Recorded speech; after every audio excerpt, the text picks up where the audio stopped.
And hello, everyone. I am Pruitt, and I will be your DM this evening for Starward Bound, The Incredible Journey. Well, it's another week. It's another Tuesday. So before we get to a little bit of a recap from what happened last week, why don't we run around to our players, see how they're going, how things are going, and tell us who you're playing this evening. We'll start with you tonight, Emma. All right, Pruitt. Hey there, everybody. I am Emma Lambert. I am playing Hilgard today. I'm very excited because I am the captain of this ship. I wasn't expecting that, and it happened. And now we have to deal with that. And I swear to God, Pruitt, all this week I've been trying to think of Kirk references that I can channel as much as I can. I know I won't be as good as you, but why? Why? And if I don't have an engage, I'm gonna be very sad. Oh, we'll have to see what happens tonight. Let's pop over to Trey. How's it going, Trey? Yo, what is going on? It is your boy Trey Murphy. I am here, feet kicked up, ready to get this thing going, baby. Let me tell you. So my guy is a half elf monk, Kinsey monk. So I talk very seriously and humbly. No, that is not my dude's voice. The voice, that would be kind of cool though. But no, I'm ready to get it moving with my peoples. Let's go. All right, and moving on over to Kiana. Hey everybody, I'm super excited to be here. I have survived finals minus one essay that I have to edit tomorrow. But that can wait. That can wait. We're here. We're here playing D&D in Starward Bound Spelljammer fun, and I'm super hyped to be back playing E4 for our favorite murder bot. I can't deny it anymore. They're a murder bots. I mean, but super excited to be here with this crew. Love it. Yeah, you're only a murder bot if you count their actions. So anyway, and last but not least, Greg, how are you doing, sir? The man of the hour. I am psyched, man. I cannot wait to play this game. I have been waiting for days. I got my brand new Elry Toss Bottle journal so he can take down his intimate thoughts as he is progressing through this wondrous journey that we are on, this incredible journey, some may say. But I am here tonight. I am playing Elry Toss Bottle, your Lightfoot halfling. He is ready. He is in the sewers. We are investigating. He's kind of out of his element, but he's always having fun, and I can't wait to play. So let's play. Let's do this. All right. Thank you, sir. And a bit of a quick recap to get everybody caught up to here. Y'all were on Neros 4. There were some thrilling heroics that led y'all to get on the Dawn Rose, and you came up to the rock, kind of looking around. You're having some hijinks. Go to the bar, meet a beholder named Drod, who's looking for his bar back. Down in the sewers, getting drunk, probably. Who knows? The party decides to go and investigate. And after only a short search, they find the body of someone. Broken bottle next to them, but they're basically just a big bite has been taken out of their abdomen, just eviscerated, and it's a large bite. And so y'all have found the body of this human, maybe 18 to 20, somewhere around there. Like I said, there was a broken bottle next to it, probably contained meat or something. And there you are. You find yourself at the cross sections in the sewers, and there's only about an inch or two of water flowing where you are. At the intersection that you're at, if you were to continue what technically would be east, it would continue flowing down, kind of downhill, a downhill grade, and the body is right there at that corner. So, what would y'all like to do? The first thing Dakul would do would be to inspect the body first, to make sure he is actually dead, and maybe, quite possibly, to find some identification. Okay. You go ahead and give me a. Well, I mean, you check. You just put your finger on his neck, and he has no pulse. I mean, he's dead. His one eye's kind of half open, kind of askew, and you search on him. You find a belt pouch with a few coins, a couple silver, a few copper, but other than that, you don't find any form of identification.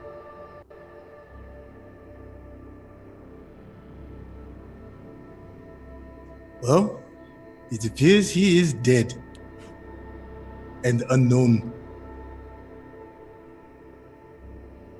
Shall we continue?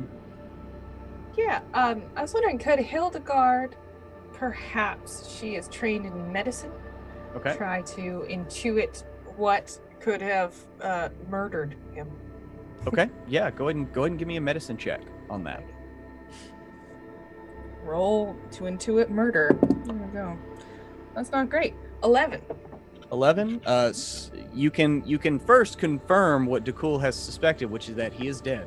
He's dead, And- Pruitt. He's there. It is. And you look, and I mean, something took a big bite out of him. Definitely, it was something large. That's about as much as you can tell. You can't really, there's so much damage, and it was such a vicious tear that you can't really make out teeth or anything like that. You don't really find anything in the wound that you could glean an identity of the whatever did this. Does Elry or E, what are y'all doing while they're checking the body? Can we check? Everybody checked for identification. Is he carrying anything on him? Anything on him? You kind of turn him over and check all the way around. And like I said, he only had the belt pouch, but on the one hip that's kind of on the ground, you do see find a small towel, almost like a dish rag, kind of looped over his belt. And that's all that's on him. Is there a light source close to the body? Because I'm just realizing that he may not have the equipment to see. I thought that Elry, didn't you have a torch with your mage hand? Yeah, I have my mage hands Okay. holding a torch, so we do have I guess Okay. 25 feet of illumination. Yeah. Okay. Yeah, so I would like to see if there were any forms of, tracks or any signs of something leaving or coming around Okay. here. Okay, go and give me a perception check. All right. Oh, that's not bad. Haha, got my bad rolls out of the way with that nat one earlier. That's a 18. An 18. Okay, so like I said, you're kind of at the corner of this intersection here. Water's flowing downhill this way, and y'all are right here, and kind of a little bit further south. E, you think you spot right at the water line, there's maybe like a dark splotch, maybe like a track of blood, like something tracked through his blood. Do you go and look closer? Yes, I definitely. Okay. Upon closer inspection, you do see that it looks like half of a footprint, like something with like some pads on the bottom and like the tip of a claw or two. But like I said, it's like they something like maybe like attacked him coming from the sewer and then just kind of stepped, and it looks like it's heading south from the direction of the track itself. Would I have any idea what kind of creature this could be at all? Do you have nature or No. no? I mean, anybody, if you point the track out to everyone, anyone who sees it can, if they have like a nature roll. So E will kind of examine this and say, I believe that whatever attacked this man is left this footprint here. I unfortunately do not have the data to determine what it could be. Pruitt, Elry wants to do two things if possible. I'd like to check the wound to see if it was an aggressive defensive wound or if it was a feeding wound. If it looked like this person was killed to, it wasn't just an attack, he died, it left, or it was an attack, it fed a little bit and then left, and then I'll take a look at the footprint too. So you need nature for that, or? Yeah, if I would say you could use either nature or survival, since that's kind of falls into both purviews a little bit. I'll take nature. Okay. Nat 1. Oh, but I get to re-roll because I am a Lightfoot halfling, and I am lucky as shit. So we'll try this one. Oh, Christ, that went all the way off. 11. 11. I mean, looking at the wound, there's not a lot of mass really missing. Like, it looks like there was a bite. I mean, you can at least tell that much. I mean, you've seen, what smaller animals look like when they've been eaten. I mean, like, they're eaten, right? And so this looks like just one bite. You can tell that for sure. And then you said you wanted to go check out the footprint? Yeah, if I can do so much better with this roll, I would like to roll whatever you need me to roll to see if I can divine or ascertain what caused the footprint in the... Yeah, you can go give me a nature check on that. It's a 6. A 6. Woo! Something big. I mean, the footprint is about, big, but you're only seeing half of it. Like, you're only seeing like the outer half of a step, maybe. But Elry turns around. Yeah, Elry turns around, his eyes wide, and he looks at the rest of the group and he says, "Guys, it's bigger than me." And that's the only information that he has. Elry, that could be said about 50% of the population in Heroes 4. But you're saying that we've narrowed it down by half. I like it. 50%. I would say 90%. No, but I do think maybe we should investigate and see where this footprint may be going. Is it going in the direction that it is pointing in? Hey, Pro, so is it, you said it's half of a boot print, or is it like a claw print? No. It's like I said, they're it looks like a padded animal print. Right. Okay. Like there's a pad, and then you can see the tip of a claw kind of touching down, some smudge of blood. But again, you can only see half of it. Well, with that half, is it enough to point in a direction? Like, it's away from the body, right? Yeah, because it's running along the water line, so that's why you can only see half of it. But yes, it is pointing south. I think we should go south. Maybe see what it is. Or we could be safe and go the opposite direction. I vote we go the way of the animal thing. Elry runs off to the south. Oh, wait a minute. So Ellie, your halfling, he tears off south, and it's only a short distance. I mean, you can't really see because, of course, there's no light. So, are you having the torch follow you, or do you have this torch preceding you? The last time we were here, I had the mage hand slap the water to see if anything happened. Yeah. So what he's doing now is he's having the torch stay with everybody until he reaches, I believe it's a 30-foot radius or a 30-foot area of effect. And as soon as it gets to the absolute edge, he's allowing it to pull forward. So he's basically just out of the light as it's creeping forward, and he's moving through. And I'm doing that so I can stealth while I'm doing this. Okay. And how are you seeing? If you're staying outside, are you staying outside? He's not. He's basically just in the darkness. Okay. But he cannot see forward unless there's illumination beyond the light. So he's okay. Okay. Alrighty. Well, Elry moves off. The light begins to follow him after a few moments. And Elry, it's not long. I mean, probably only like a move action, only about 30, 40 feet down, that you reach another intersection. And here, since you're heading south, again, the tunnel flow going east from west to east, it's kind of downhill, same as the previous tunnel. And that's what you see, is you're at yet another intersection.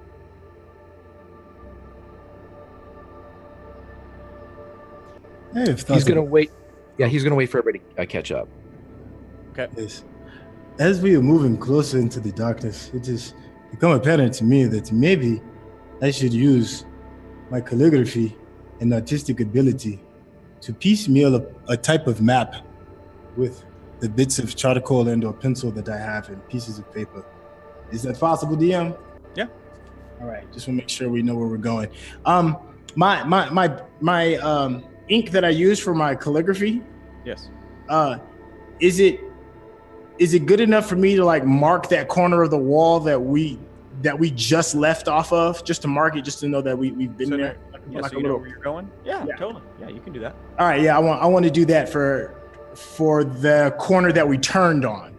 Just right. I'm only going to do that for corners we turn on. Gotcha. Okay. All right, so you're at the kind of the northeast part of this intersection. You are coming from the north. So you're at this intersection. You know, there's bits of kind of food and other detritus, waste. It kind of flows by every now and again. Again, this is a pretty wide sewer tunnel. It's about, I would say, about 40 feet, like a 5-foot lip on either side, 30 feet across. So it looks like they don't really get stopped up that often, the sewers here, and they don't flow that deep, at least in this section.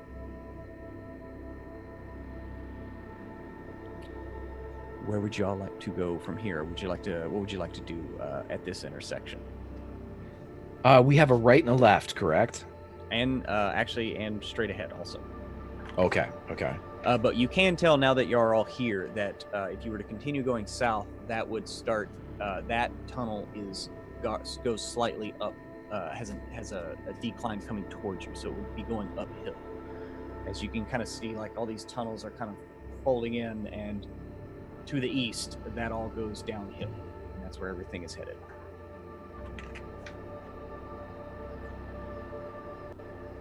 Can I do a perception check to see if I can notice any type of continuation of the blood trail? Anything that might indicate, a scrap of cloth or something that might, Yeah. Go ahead and give me a perception check. Let's go. 14. 14. Okay. You notice. Looking around again, you see bits of detritus. You do see kind of just around the corner going east, you do find a small clump of fur that is caught going around the corner. There's just kind of an uneven bit to the rock face there, and it's just a small tuft of hair, probably about, I don't know, a couple of inches long, covered in, I don't know, like soot maybe, some kind of grimy waste product or something. You're not really sure exactly what it is. He points it out to everybody. The plot thickens. It appears the animal is going, what is that, east? Yes. In that direction? Yeah. I mean, it looks like, just from the brief amount that y'all been here, it's pretty gridded out. So yeah, y'all were going south. It looks like it's going around the corner, going from south, taking a left turn there, going east. Since we're in all of this darkness, my drow half, am I saying that correctly? Drow? Yeah. Am I awarded any additional perks? Just because if my visual thing is being awarded, I would like to lead the party just so we can get a better idea of what we're about to run up on. Is that cool? So yeah. I mean, so you can see out to 120 feet. Right. In the torchlight, you can see just fine, but beyond the torchlight, you will be at disadvantage. Because that you need some illumination, a little bit of illumination. Gotcha. There is none down here. But yeah, you can see out further than anyone. Yes. All right. I feel the quest to find this interesting animal is leading east, so we should go that direction. And in the meantime, I'm going to take a quick smoke to relax my nerves in all of this darkness. Excellent idea. Okay, so Dakul rolls up a spliff, and Elry eagerly saddles up on his left. Yeah, so there's Dakul rolling the spliff, and then on his left-hand side is Elry. Are y'all is E and Hilda following as they begin moving east, right? Yes, we're gonna go east. Yeah, Alright. yeah. Hilda can see. She has dark vision as well. Oh yeah, so yeah, Hilda has dark vision as well. So same, you're out to 60 feet. So you for the most part, the torchlight gives you most of your vision just fine, and into the dim area of the. I need to quit looking at the chat. Into the dim area of the torchlight, and a little bit beyond that. I think Hilda she'll shore up the rear. Love that phrase. All right. So shoring up the rears is Hilda, and I guess E, you're kind of in the middle? I guess so, yeah. Okay. So y'all begin heading east. At what pace are y'all trying to be quiet? Are you just walking? Well, Elry's definitely going to toke stealth. So as soon as I get the ability to do that, I will. Okay. So go ahead. So whoever's trying to stealth, go ahead and give me stealth rolls. And if you're not, then you don't have. Hilda doesn't have enough life left to try to be quiet. I'm gonna roll stealth too. Let me see. It's like I could try. Nine. But also I'm a giant metal robot. That would be a 25 for Elry, as apparently all that was needed for this night to turn around was a little bit of help. Yes, Verbal sir. help. We're on the right path now. Yeah. Right. All right. So whether it's Elry's natural skill, whether it's the medicinal help that he was just given, or maybe it was the fact that he's around three people just clunking through the sewers. Yeah, Elry's just like a ghost. You almost forget he's over there. He's just like on the edge of darkness. And you begin moving down this tunnel east, and you pass, after maybe about 50 feet, you can see across on the other side, much like the doors that y'all came out of. You see another, like a stone door and it just says H&H on it. And on either side of it, at like down closer to the sewer level, there's some like drainage. Looks like it maybe comes from above, and every now and again some water, like kind of like cast off water, comes through, and it's got some soot in it. And you start to notice that that the water past here is murkier, darker. It's you know, yeah, it's got like I said, like soot or ash or something. Pruitt. Yes, sir. Because Elry had looked at that overview map Yes, of, he did. you are here in the up on the rock. Mhm. Was there a some type of shop or manufacturer or building business that had the initials H&H? Give me what would that be? Intelligence to remember if you. There are quite a few businesses on there, so yeah, give me an intelligence roll. Anybody I have? can do it. Anybody have keen mind? That's a 5. 5. Yeah, I mean, maybe. You're not really sure. I mean, anybody. I think most people looked at it. Like, if anyone else wants to give me an intelligence roll, they can. Hilda got a 16. I have a dirty 20. A dirty 20. Yeah. 8. Both Hilda and Eve recalls flawlessly. It's like, oh, there's a business called the Hammer and Helm. I believe the possible business giving off these strange ashes would be, the Hammer and Helm. the Hammer and Helm business.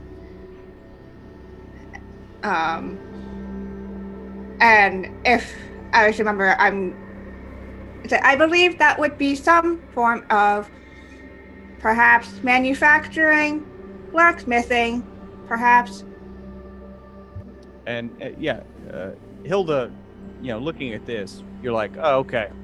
This could be ash from, the forge. Like maybe if they cleaned a forge out or something, or just washing in the, or the water, that they are done hammering the metal into place and they stick it in the water. And after a while, they have to change that water out. So, I mean, you've lived in a forge basically.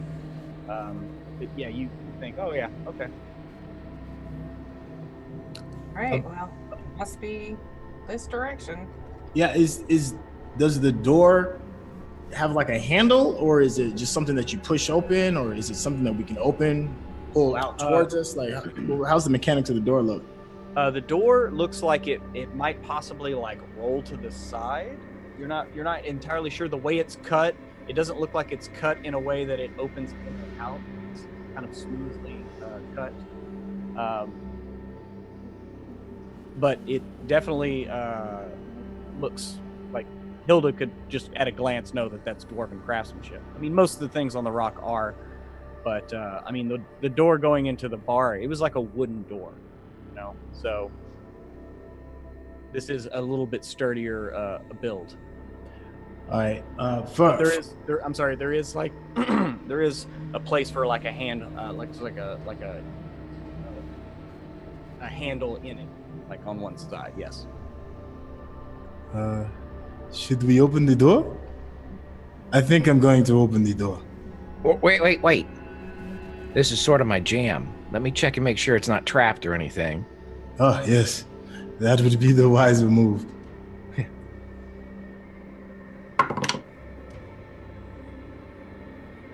How's a 14? There's no traps on the door. I mean, Elry doesn't find any traps. It looks good, guys. It is safe to pass. Trust me, this is my jam. Yeah, is it open?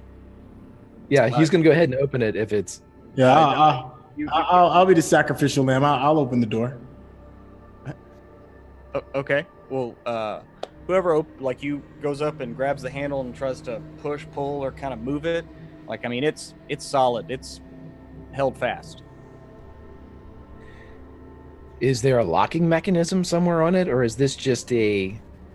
You on this side, you do not see any kind of, like I said, it is a smooth stone door that has just kind of a handle, like kind of imprinted in it. Is there water running from underneath it or running to it? Not the door itself, no, but like underneath, like you're on the walkway right now in front of the door, and there is like an opening where waste is coming out, like down near the sewer, like in the drop off. Like there's yeah. So it's not by the door itself. No. I'm sorry, I'm not really describing this that well. This is my fault. It's just like a waste portal, like down below the walkway. Okay, and this is just a door that's on the side of the path that's still going east, right? Because we're heading east, so the path can still continue, right? Oh yeah, it still keeps going. Okay, I just thought it was a. I was just pointing out that you see across the way from the side y'all were on that there was a door, like on the wall on the opposite you. That's the only thing I was saying. But the path does, yes, continuing on a decline. And just after this, the water becomes much murkier and sootier. All right.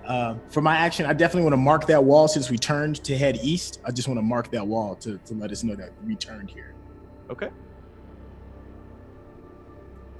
After watching them struggle to open the door. Would you want to try to go in?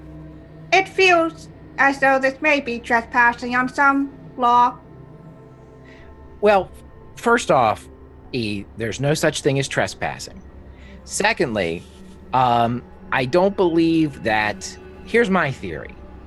If something nefarious crept up here and killed that poor young man, I think it lives below this area where the water runs because its soot had that black gunk in it, which means it probably is downstream from where these people here at the H&H are dropping in soot or waste products into the water and letting it run down. That's just my theory. I haven't been rolling real well tonight, so I'm going to RP it.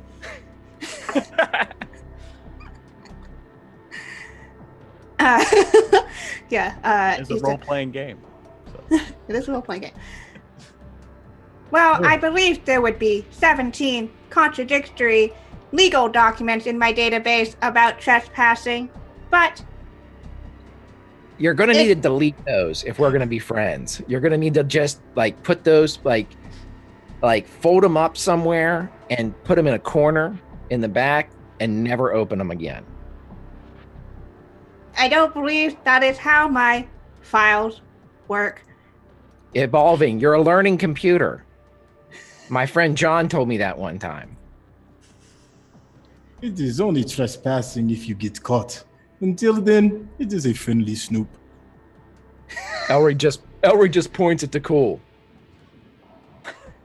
So, there does not seem to be a way to get in here. If our assailant, our animal friend, is coming from a place of soot, and the soot is rolling out of this door, then we need to find a way to get behind this door. The water is rolling past this door, pushing the soot further east.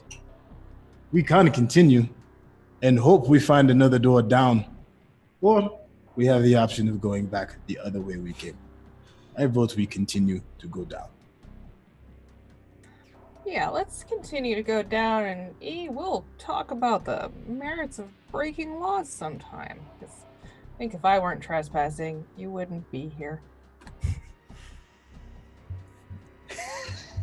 Can I ask if anything smells like flammable, like this black soot? Like, would I know that? What do I need to roll for that? Is that just a basic observation that everybody kind of has? Yeah, I mean, it does have like kind of an ash, quality to it. Like, I mean, you have seen swords forged at the monastery, and you know that there's cast off waste water. It has that quality. It's flowing out of this kind of exhaust pipe that's, again, like kind of down to the sewer, so it's not flowing out over the walkway. It's that way it can kind of meet and go into the sewer and further downhill.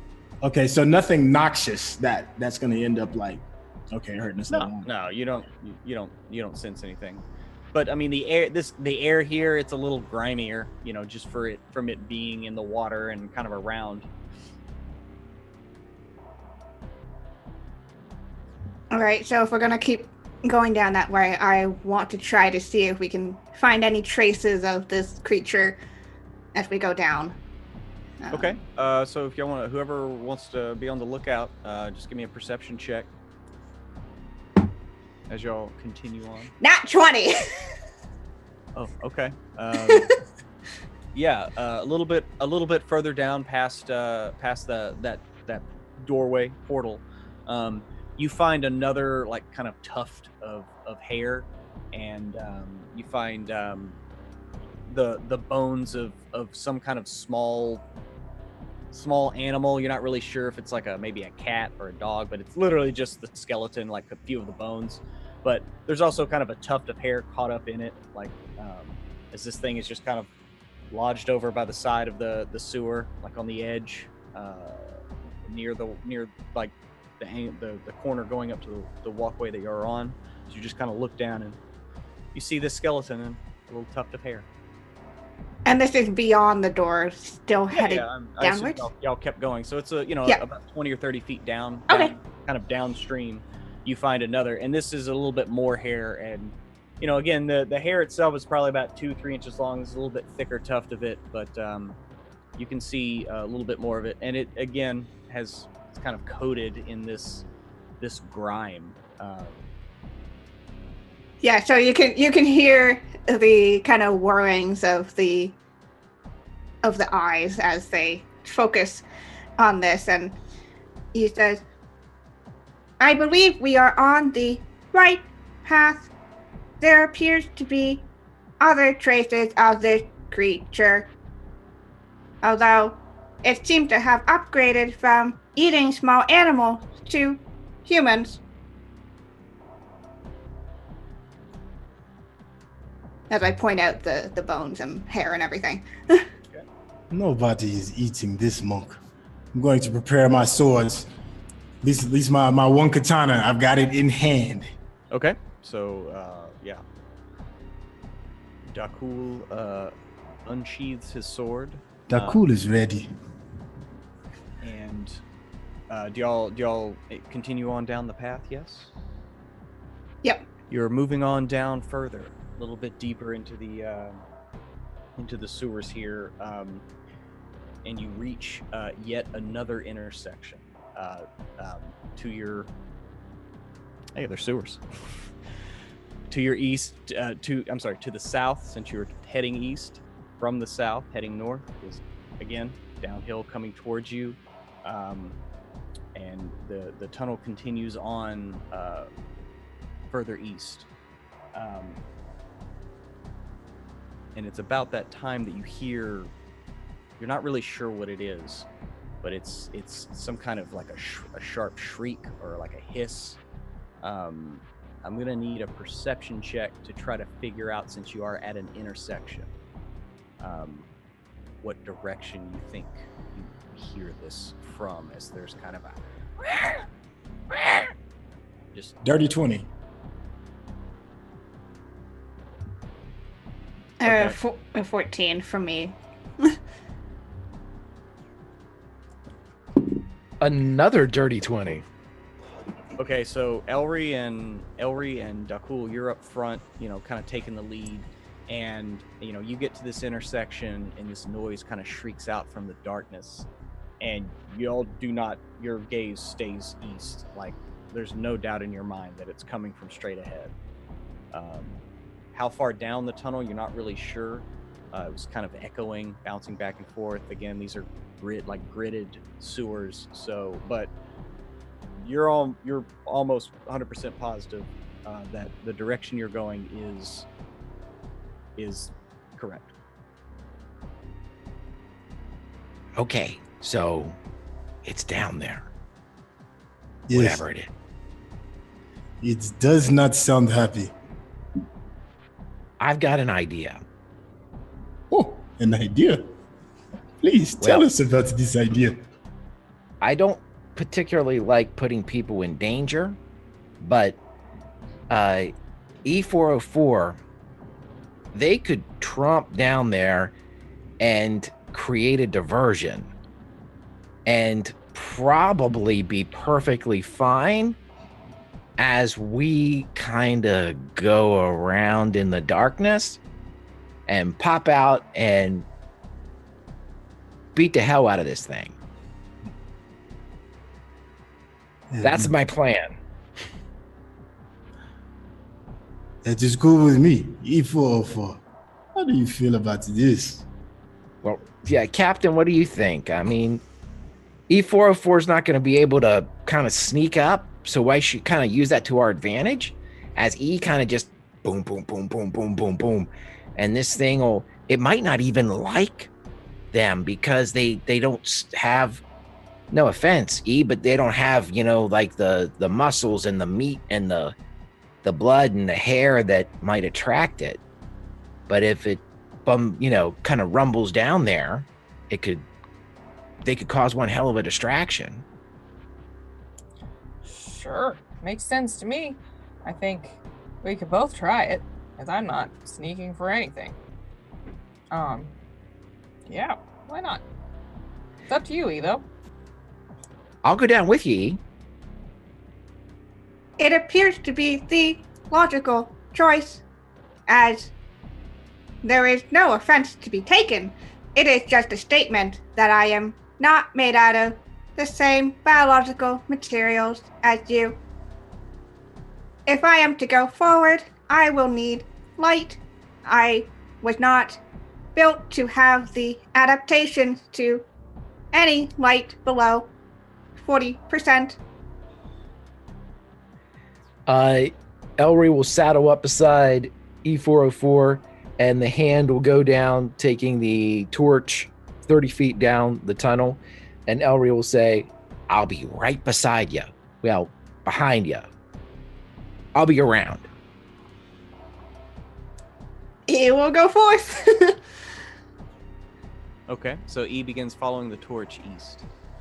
You pass by this intersection, kind of clomping through the water as you cross, and come up on the other side, heading east. You see another doorway to your right, along the wall as you're heading east.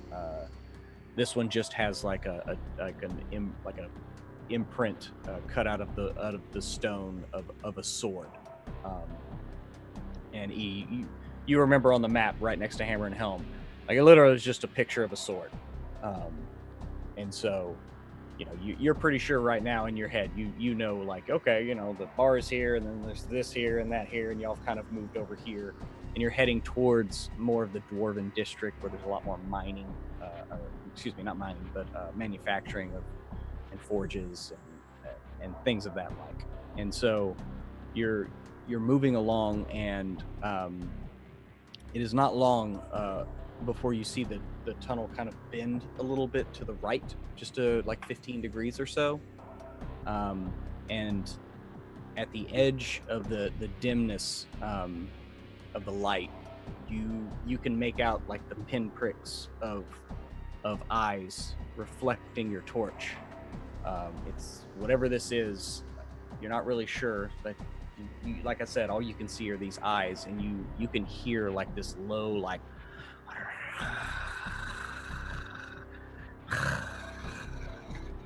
as it's kind of got a low growl as it's breathing and looking at you. I would like to use naturally stealthy before this had happened anyway to hide in, around, and behind the much larger E404. So I'm going to roll some stealth, if that's okay. Yeah, go for it. Okay. Haha, that's much better. 23. Okay. You slink behind E, and you're pretty sure that you're not going to be anything of notice. Does anyone in the group happen to have something to eat on them? Not because I have the munchies, but I feel that whatever it is in front of us may be hungry. Maybe if we offer it something to munch on besides us. Yeah, so anybody carry any of that breakfast burrito we had from before? No breakfast burrito, anybody? Nothing? Hilda says all I carry is liquor. And that is why you rode with your boy. And he doesn't eat. So. Okay. I will walk a little closer, maybe 10 feet away from where the eyes are, just so I can get a better idea of what it is that I am looking at. Okay. As you move up a little bit closer, it kind of shifts in the water a little bit, kind of not moving away from you, but moving to the opposite side of the tunnel to keep some distance while kind of keeping everyone in front of it. And yeah, you see this thing, and it is large. Like it takes up a majority of the sewer as you get closer. It's kind of hard to see because its fur is just like matted with this black tar as it, just coated head to toe in it. But it's got its teeth bared, and it has these front fangs that come down. But you're not sure you've ever seen anything like this. It looks like some kind of insanely large rodent, like some kind of dire animal. Oh, you're not a pretty puppy. No. Hey guys, he does not look friendly at all. Is there from the way that I'm looking at him, because is he standing beside that? No, we passed the door and we're off to where the tunnel was moving a little bit to the right. Is he firmly in the way of the other side of the tunnel? Or is he guarding something? No, he's closer to the other side of the tunnel, and it's looking right at you. Like it's just like got its teeth bared, and it's as you move closer. Slow down. I am not here to hurt you, little puppy. I don't have any kibble on me. Okay. What would you like to do? I would like to. This is gonna be stupid.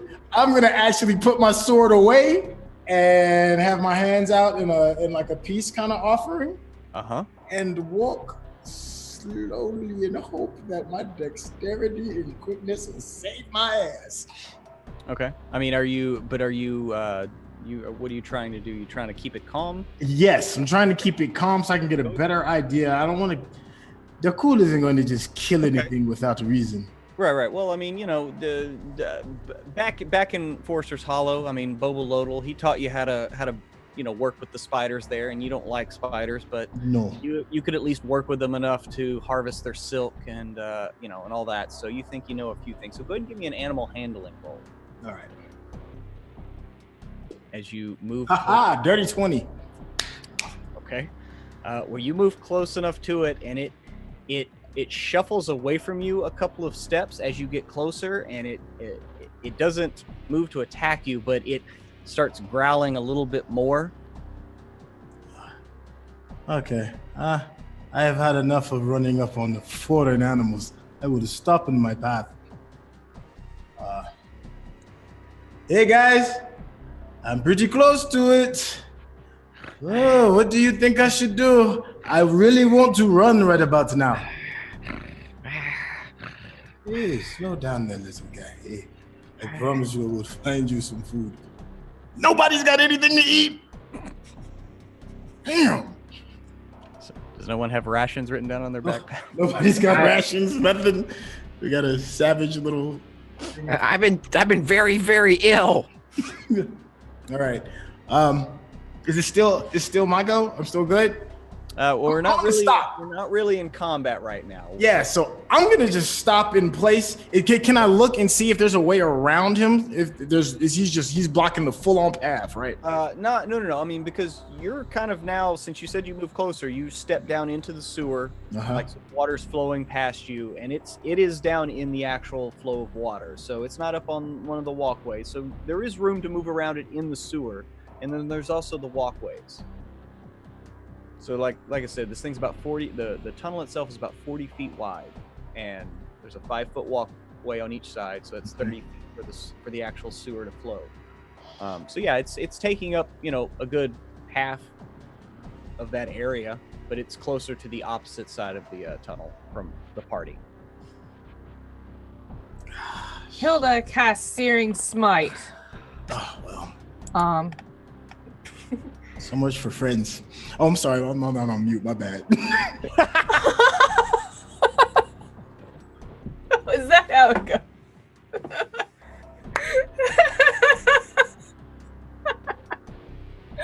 Okay. Well. That was great. That was great. All right. Yeah. No. Hilda casts Searing Smite and says, "Why didn't you come over here, you little rodentia thing?" I'm not even sure what to call you.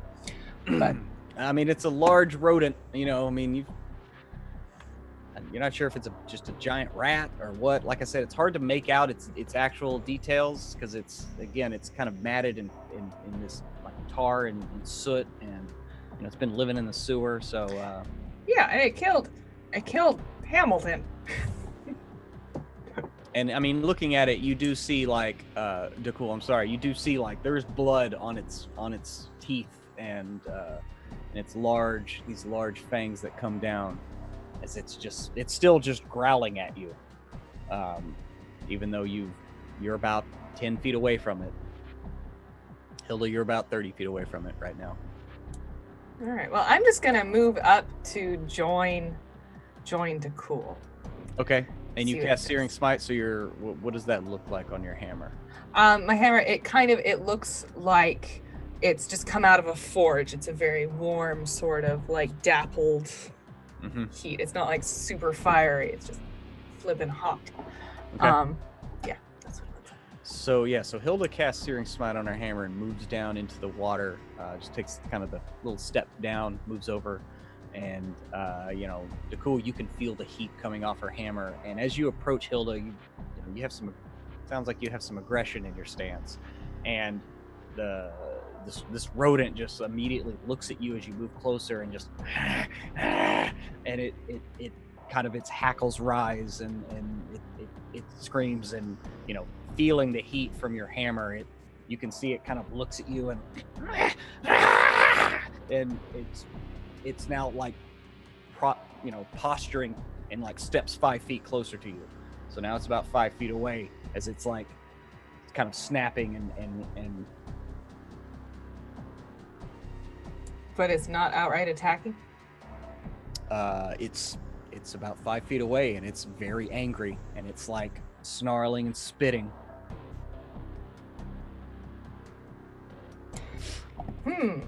Okay, so we're still out of initiative though, yeah? Hilda is going to not do that. Whatever you do, I got your back. We in it together. All right. It just doesn't feel very clerical to just hit a hamster that could be cute in some world. It's got blood on its mouth. It's also ginormous and had giant fangs and All right. killed a dude. All right. Let's Hilda didn't go. need convincing, but Emma did. So she's going to go ahead and hit it with her hammer.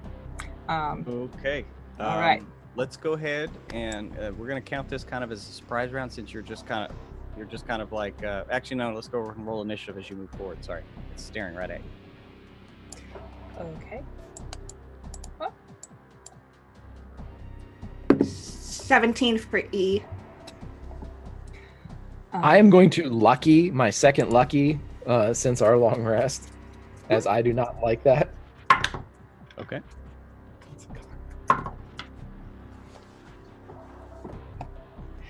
9 for me. 13 for me. 8 for Hilda. It's actually a 10 for me. 10, but it doesn't matter. Okay. And, yep. So, first up is going to be E404. As you see, Hilda's already got her hammer out and looks like she's bringing her hammer up to strike this thing. But you processed that an attack was imminent. So you go ahead and go. Okay. I want to try to jump down, and knowing that I'm not going to be able to. Yeah, I would prefer to try to give an advantage to Hilda, so I'm going to try to grapple this thing, as I'm going to try to pin it to the ground. Okay. So you're going to move up and try to grapple it. Okay, so you move up and go ahead and give me your athletics check. All right. That's a dirty 20. A dirty 20. Okay. Yeah, you manage. You run up and just kind of grab this thing like a Straight up WWE this and just you grab it by the neck and you just kind of like pull it over and down, and it falls on its side with like and it's like kicking its face and trying to snap at you and kick its legs, but it is prone as you push it to the ground. So Dakul, E44 has run up and dropped this thing to the ground. Oh, hell yeah. This is what the Kulu was made for. I'll happily bring out my katana and attack the prone saber rabbit gerbil with my sword keenly but quickly. 9. A 9. That's that. Oh, now it is prone, so that means you get advantage to hit it. So it means you can roll. Oh, I didn't roll the second one. Okay, hold on, let me see. Oh, that's far better. 21. 21's gonna hit.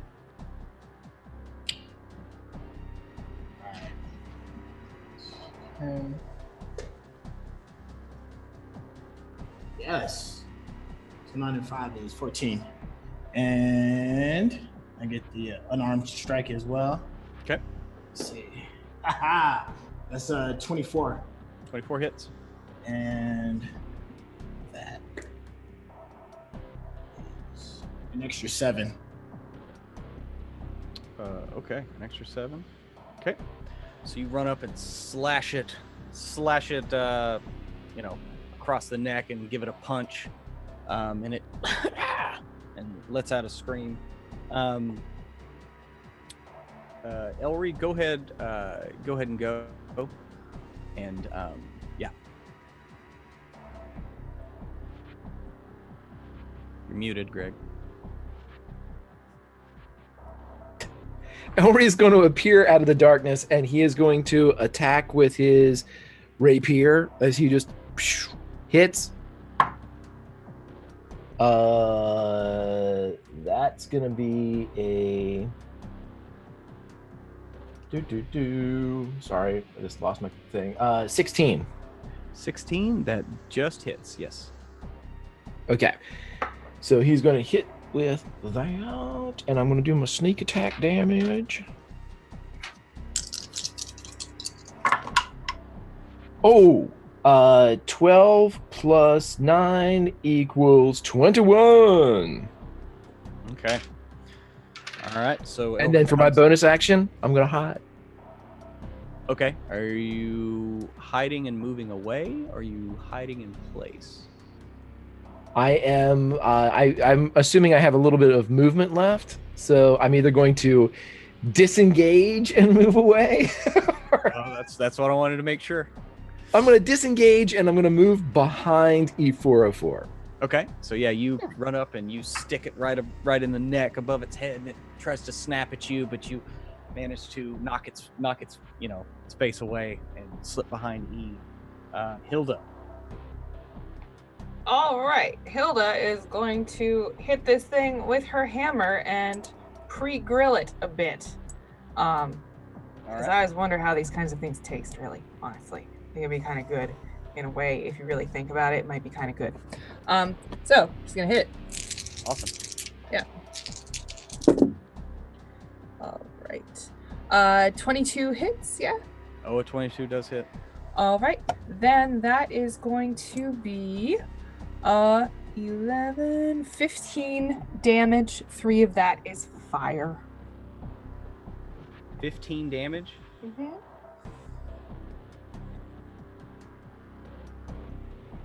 Okay, how do you want to do this? How do I want to do this? Yeah. Okay, so she has a hammer. Let's see. What's the most? Let me see. Let's go for like a flat iron kind of cut, perhaps, and just sort of take it in the neck, right behind the creepy bloody fangs, and searing blubber, and all of that sort of viscera kind of thing. All right, yeah, you bring your steering hammer down, and it strikes, and there's sparks flying off as the fur singes, and you crush its neck as it and just kind of goes quiet, and you're standing there as this thing kind of twitches, and then twitches one more time and stops moving, and just and you're standing in the sewer with this mound of this beast of a beast. Give me a perception check, everyone there, since you're all up there and you attacked it. Nat 20. That's Nat 23. 1. 12. 17. Okay.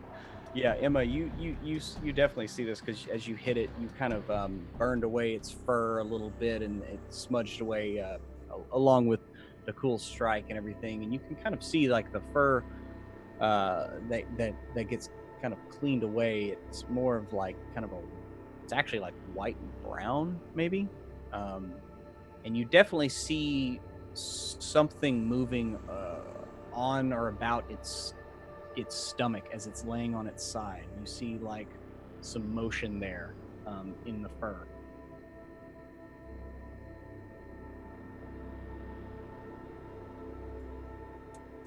Okay. Do you move closer to inspect it, or? Yeah, Hilda does. She's right there. So. Okay. So you kind of move forward and kind of move it, and it like, it's not long till you see like something like a small little head like turns and looks up at you, as it looks like there was 2 babies like clinging to this thing's stomach. Pruitt, what are you doing? What? Did it attack y'all? No, it didn't. How long's it been? How long's it been since she saw this?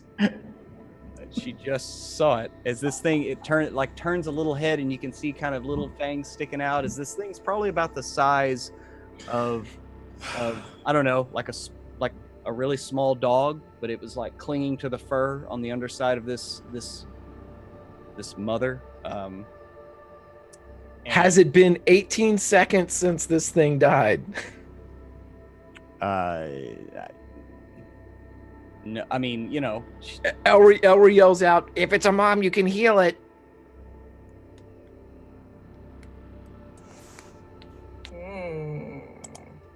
Can we? And then you see a second head like turn and look up. I mean, you've almost decapitated this thing. I mean, it's not, you know,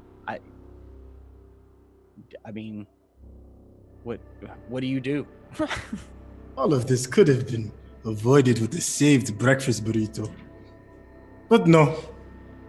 I will take a part of my robes and wrap the little one inside of the robes and hold on. Is it 1 or 2?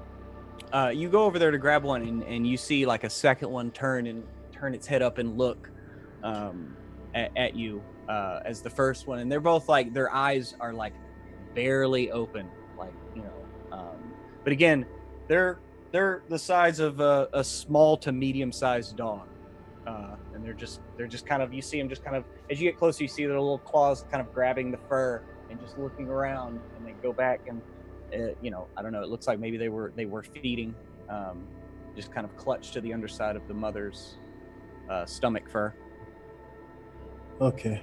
Yeah, I will definitely grab one, and maybe not put it in, not take my robe off per se, but in the folds of my robe, put him inside of the folds so that he is next to my chest, and then hopefully with the aid of my travel partners, tighten the back of my robe so that it's like like those bundles that lots of mothers carry their children in, those wraps. You know what I'm talking about?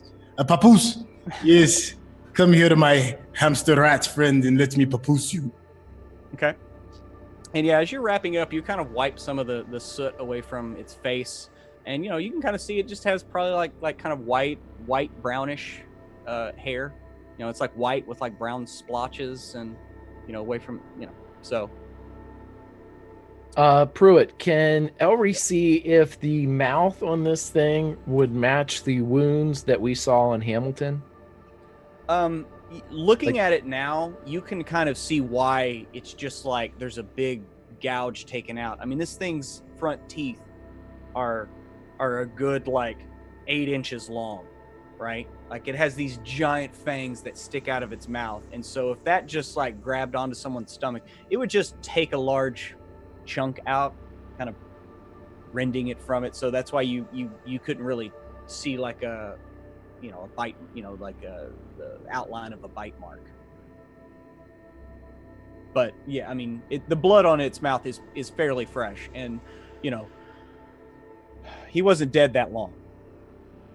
I mean, he was only dead maybe an hour.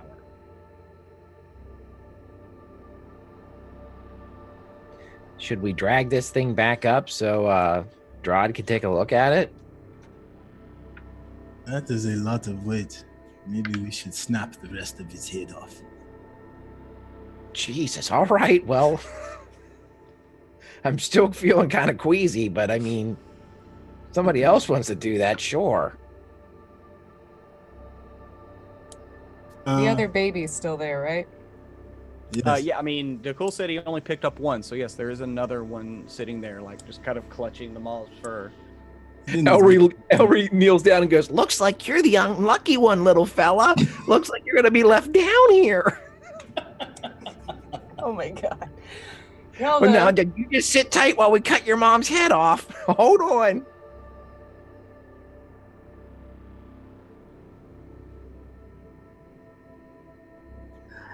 If no one wants to take the second little one, I will Hilda see if I have room.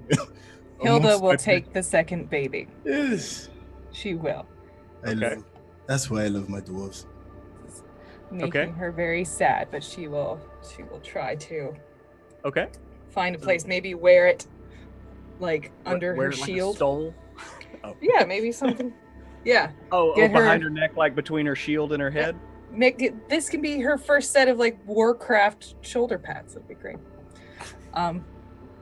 As Hilda, as soon as you do that, Elry will saddle up next to you and he'll say, well, what's right is right. The score currently stands at you 3, me 2, but this one seems kind of tainted.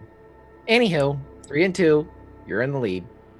Who would be responsible for dragging the corpse head? I think Elry should be at this point. It would be quite wrong to drag the head of the little one's mother right next to the little one. So you're gonna walk like what, 10 feet in front of him? We're worried about being traumatic now to them? Okay, well, better late than never, everybody. All right. Hey, I will drag the head and the little one. Fine. For now. You will say. Their eyes aren't really that open, so they might not actually see it. I mean, they look rather young. You all are horrible godparents.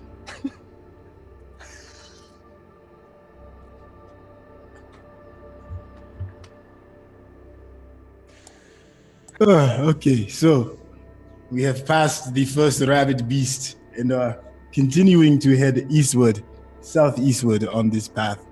Shall we continue? Y'all are continuing to head east? I am asking Well, my adventure mates.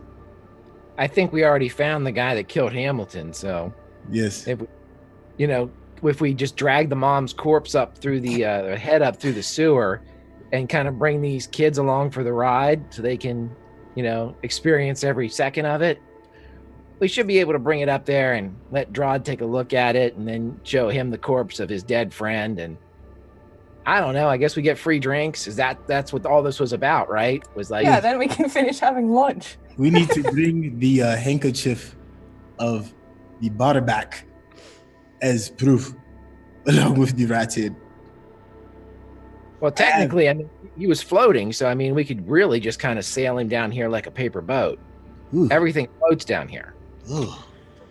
We all float. Guys, please. I can only be responsible for one corpse head and baby. Somebody else to drag the rest of the body. This is awful and horrible and hilarious. Why am I laughing? My robes are covered in baby hamster stuff and blood. No, I have to draw the line. I can only carry these two. Okay. Yes, I won't carry any of those because I have allergies and a reputation. If we return the way we came, so that we can go talk to John. Okay. So y'all head back up, following Dahul's instructions written on the corners of the sewers. So it's easy to track back. It's only a few turns that y'all had made. And you easily find the door to the Stalk and Eye. And again, it's kind of a wooden door. It's got some scratches on it. You go back in and you can kind of see a couple of the other shelves as you make your way back inside the basement storeroom area. As we passed by the body of Hamilton, who was killed by a hamster, It's a giant hamster.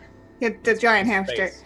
I turned to the others and said, would we want to bring the body of Hamilton up? As I do not think that Drod can leave the bar. Yes, I think Hamilton had parents that he lived with, correct? No. Drod had said that he took the boy in after the boy's mother had passed away. Hamilton got better, but his mom went quick. Please. God damn it. I mean, we can weekend and birdie him. I'm just saying to make it not look so suspicious when we get back to the bar. That's Trey talking, not the cool. I'm just saying. Unless she's got like a deep freeze, we could throw him in. Okay. Like E can carry him if you want them to. Yeah. I think if we pretend that he is inebriated and cover his horrible wound and lean him on E404, we can walk into the bar and show our proof.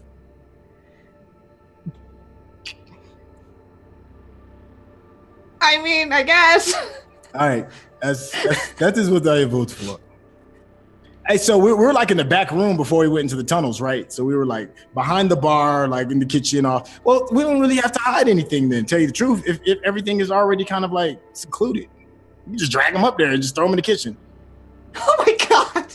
Well, yeah, we didn't do anything. Yeah, I mean, we didn't kill him. We just killed the mom hamster.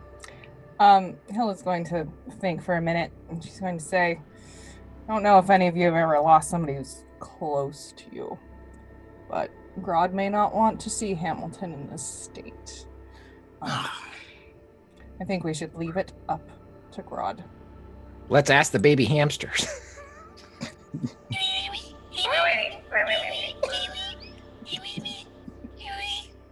You guys are awful.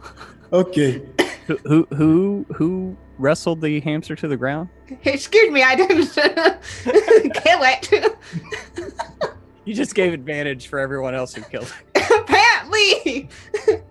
Guilt tripping. Okay. So okay, so we're officially by the bar, right? We're in the back. Yeah, you're back. So You're we're now at. down in the basement, so it's just Okay. the ladder up to the back room where the kitchen and all that is. I'm going to for my move, until we figure out what we're gonna do, I'm going to raid the fridge and the pantries and find any food so I can feed the little critter. Okay. Okay. Yeah, you get down there. You know, they like again in the basement. It's cooler than even in the the sewers were kind of cool, but you realize like that's the air coming out of the basement.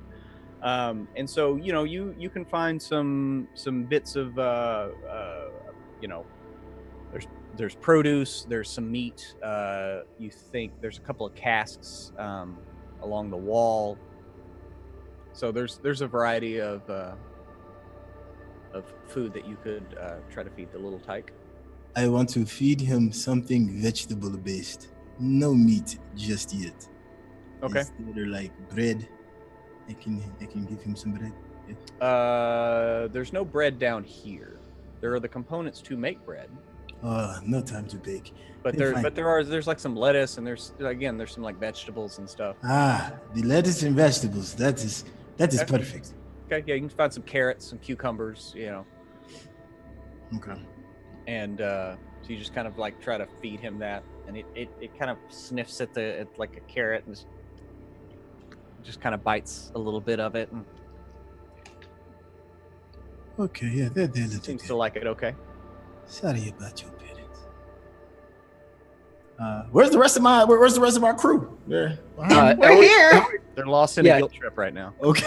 Oh, Elry's not at all. Elry's going to climb up to the top and ask Drod and tell him because he remembers Drod moving stuff around with his, and he says, "Hey, we've got good news and bad news. What would you like?" Okay, so you come out the door and come over to Drod to talk to him? Yeah. Okay. Yeah. So y'all have only been down there for maybe like half an hour, right? It hasn't been that long. And you come out and you come over to Drod and he's bustling at the bar, and the bar is like not completely full, but there's like 20-25 people in the bar, and there's like 10 up at the bar, and there's people sitting down. And as you come around the corner and you're like, hey Drod, you know, like it's one of those things where like most everything stops and everybody like turns and looks at you as you come out of the back, and then people slowly like go back to their conversations. Hello, everybody. Hey, Drod, a moment of your time. Oh, Elry, just a second. Let me pour this drink. And he turns and pours a mead for a guy, and that'll be 20 silver. What? And somebody's yelling, "You wanted the good stuff." And then he turns back and he's like, "What can I do for you? Did you find Hamilton?" I've got good news and bad news for you, your beholderkin. Oh, the good news and bad news game. Well, I'll play your games, Rogue. Give me the good news first. Good news is we found him. Oh, you found Hamilton. Good. Well, tell him to get his good-for-nothing cockish up here. Get back to work. I've got. Wait a minute. Oh. We are playing a game. Oh, well, what? Well, you're right. Yes. What's the bad news? He's dead. Apparently, he was killed by some type of giant hamster. But don't worry, we killed it and then stole its babies for reasons unknown. A giant hamster, you say? I do say. Oh my! Well, that's quite a delicacy to certain people around here. I just didn't know we had them down in the sewers. Out of curiosity, Mr. Drod, since the rest of my companions aren't around quite now, what if I were to tell you that I have 2 of these hamsters, very docile? They won't put up much of a fight, but they should grow quite large and provide an ample amount of meat. Would this be something that you would be interested in? Oh, well, I mean, I don't know. I don't know that I have room at the bar for giant space hamsters to grow, but I mean, there are those that would want them for food. The gnomes love to raise them. If you get them young enough, you can train them, and they're quite formidable. But I could maybe get you in touch with someone that would want it. I could also probably tell the gnomes that if you have a giant warforged robot grab one and throw it down by the neck, they're not as formidable as you would think. But I digress. Oh. So the gnomes, you say? Yes, gnomes. Again, I don't know who on the space station, but maybe some would have kin down on the planet side that would want to have them around. What would you say the going street value of 2 uncut space hamsters would be? Oh, well, I'm sorry, my small friend. I'm just a humble bartender. I don't know the going rates for giant space hamsters. Okay. I was just wondering, we have Hamilton. He's quite dead. What would you like us to do with him? That's unfortunate. Well, we don't want to bring him out now. Well, just drop him down in the cold room? Well, I don't want him really around the food, but yeah. Just drop him down the sewer? No, we don't want to leave him in the sewers. That would be cold and callous. Just leave him in the storeroom. I'll call someone to take care of him. Okay. We can prop him in the corner. We can even give him something to read. Yeah, prop him in the corner. That's good. Okay. We'll be up in a second. Okay, and thank you again. It's Elry, was it? It is. Bottle? It is. And with that, he tosses you a bottle from the... there you go. Oh! These things are twice as big as they should be. Well, maybe... I'll take a little sip of it, though. Well, it's twice the value. Right. It's good news, bad news. Yes. Okay. We'll leave your dead friend downstairs and we'll be back up. All right. And so you head back downstairs. Hey guys, good news. Just we'll lay him to state here in the corner and then we can go upstairs. I'm not even sure we need the head of that thing, but we can kind of lay it beside him. Maybe we can tell people that he killed it. I don't know. But anywho, the gnomes might be interested in those little fur balls right there. Huh. The gnomes, you say? Ah, this could be a bargaining chip for our Mr. Bobolodo. That's what I was thinking. Hold on for a second. So we got both of them, right? I definitely got one. I got 2 or I got 1? I got the other one. Okay, yeah, all right. You got the other one. All right, so we all good. All right. All right. Yes, these would make an excellent bargaining chip. Oh, the man with the golden tongue. Telling me you have a sweet plan to incorporate our hamster friends with headless mothers. Well, I'm not sure we should, share that last part, but the first part, young, docile, orphaned. We can, these are good bartering chips for your gnomish friends, if they like them. All right. So should we bring them straight into the conversation, or should we stash them here in the back of the kitchen while we make business? Nah, take them with us. This one is chafing my armpits. Well, we gotta get rid of it. He's quite hungry. Fine. Let me grab some extra lettuce and carrots, and we can head over to the spot where Bobolodo resides. Is that fine with the rest of our party? Hilda, E404. You willing to part with your little fuzzy buddy? Well, first of all, I feel like we need to move the body first. I'm saying this out of character. Move the body and then sell the children. Probably what he's gonna do is gonna go and get the body and bring it to...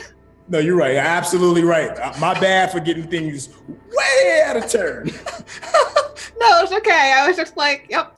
And he's just gonna go and carefully take the body. The body of Hamilton? Yes. Yes. Okay, so you And- bring Hamilton's body back to the basement area where Drod asked you to leave him until he could send someone down to retrieve him. Yeah. Because, yeah, it would be... Yeah. It's not pleasant. He had an unexpected morning rush, and yeah, he didn't want to upset the customers, as it were. Yep. Okay, so you bring the body back and leave it downstairs. So y'all then ascend the ladder and head back out? Mm-hmm. Okay. And you'll all come out of the door there, and one at a time, you come out, and it's quite noticeable when E404, when you come out, like the bar just kind of goes quiet, and y'all notice like everyone in this bar's eyes are looking right at you. Are they dwarvish? There's some dwarves mixed in there. It's mostly humans. You think maybe you spot some half elves. It's pretty standard fare. Maybe a tiefling here and there. But they all look like these are all sailors. They're all rough and tumble. They have cutlasses or rapiers on their belt. But there were quite a few jovial conversations taking place about both sexual conquests, the comparisons between certain sailors' members, and that all, like I said, that all just came to a stop as soon as y'all come out, especially E404. Elry will lead the way through the crowd, and since these appear to be rough and tumble buccaneers, he is going to draw from his background of a pirate and use a bit of his bad reputation. And so as he swaggers through, his many rings and necklaces bouncing against his 3'2" frame, as he walks through, he's going to say, "Hey, don't worry about it, everybody. Go ahead and drink. We killed everything that was down in the sewers. Don't worry about it. Moms, babies, we either catch them or kill them. We're on our way to see the gnomes, though, so out of the way, guys. Have fun drinking, blah, blah, blah," as he's kind of just moving his way through there. Okay. So yeah, with your bluster, you begin making your way through the crowd, and they part for you. But as you're moving through the bar and kind of the dance, like kind of the open area where the people were dancing earlier, again, all the eyes are just kind of following y'all as you walk through the bar. And up near the door, you see a very garishly dressed pirate. He's got, white shirt that at one point was white. It was white at one point. It's kind of faded to yellow a bit. Vest with some golden buttons that are a bit tarnished. At his hip, he has quite a fine cutlass. It's handles encrusted with jewels, and looks like a giant ruby in the pommel. As he's just kind of sitting there thumbing his sword. He's standing like right in your way, Elry, as you ascend the stairs to leave the Stalk and Eye. And he just kind of looks over all of you, but he's not moving out of the way of the doors, and he's not saying anything right now. Elry walks right up to this guy, knowing full well that he is backed by 3 of the toughest sumbitches he's ever met. And as Elry walks right up, he stares at the sword and says, "Well, that's a pretty sword." And then he looks up at the gentleman standing there. "Do you own the space that you're currently in, or could we lease it as we pass through on our way to greater adventures and more wealth?" "Oh, you want to lease it, eh? Well, how much you got?" I've got tell that you've got plenty. "I've got fuck and all, and you can have both of them." And at this point, like, as he laughs, the whole crowd behind y'all kind of takes up the laugh, and it's his is quite fake, of course. And he looks back down. For one so small, you got a lot of gumption. What be your name? My name be Elry. What be yours? My name's Haskell Hawken. I'm the Scourge of Seven Spheres. Perhaps you've heard of me. Nope. Oh, well. A bully on you then. Well, Mr. Hawkins, is it? Haskell? You are currently the well, whatever. You're currently the scourge of me walking out of this bar. So, bully on you for that. But could you shimmy your ass sideways a little bit and allow us to get through? And at this, as you kind of finish that, you hear from behind you, Hawken, there's no trouble in the bar. And that's my friend Drod. I knew he was there. And he looks up at Drod and just kind of picks his teeth, and you see like at least every other tooth is covered in gold, and there's one missing. Maybe one looks like it's got some kind of gem in it. Well, we'll see you around, won't we? Elry, was it? Elry. Yes. We'll see you around there, Elry. You can find me at the top of my mountain of gold that I'll have. That's what I hear. That's what I hear. And he kind of sidesteps as you...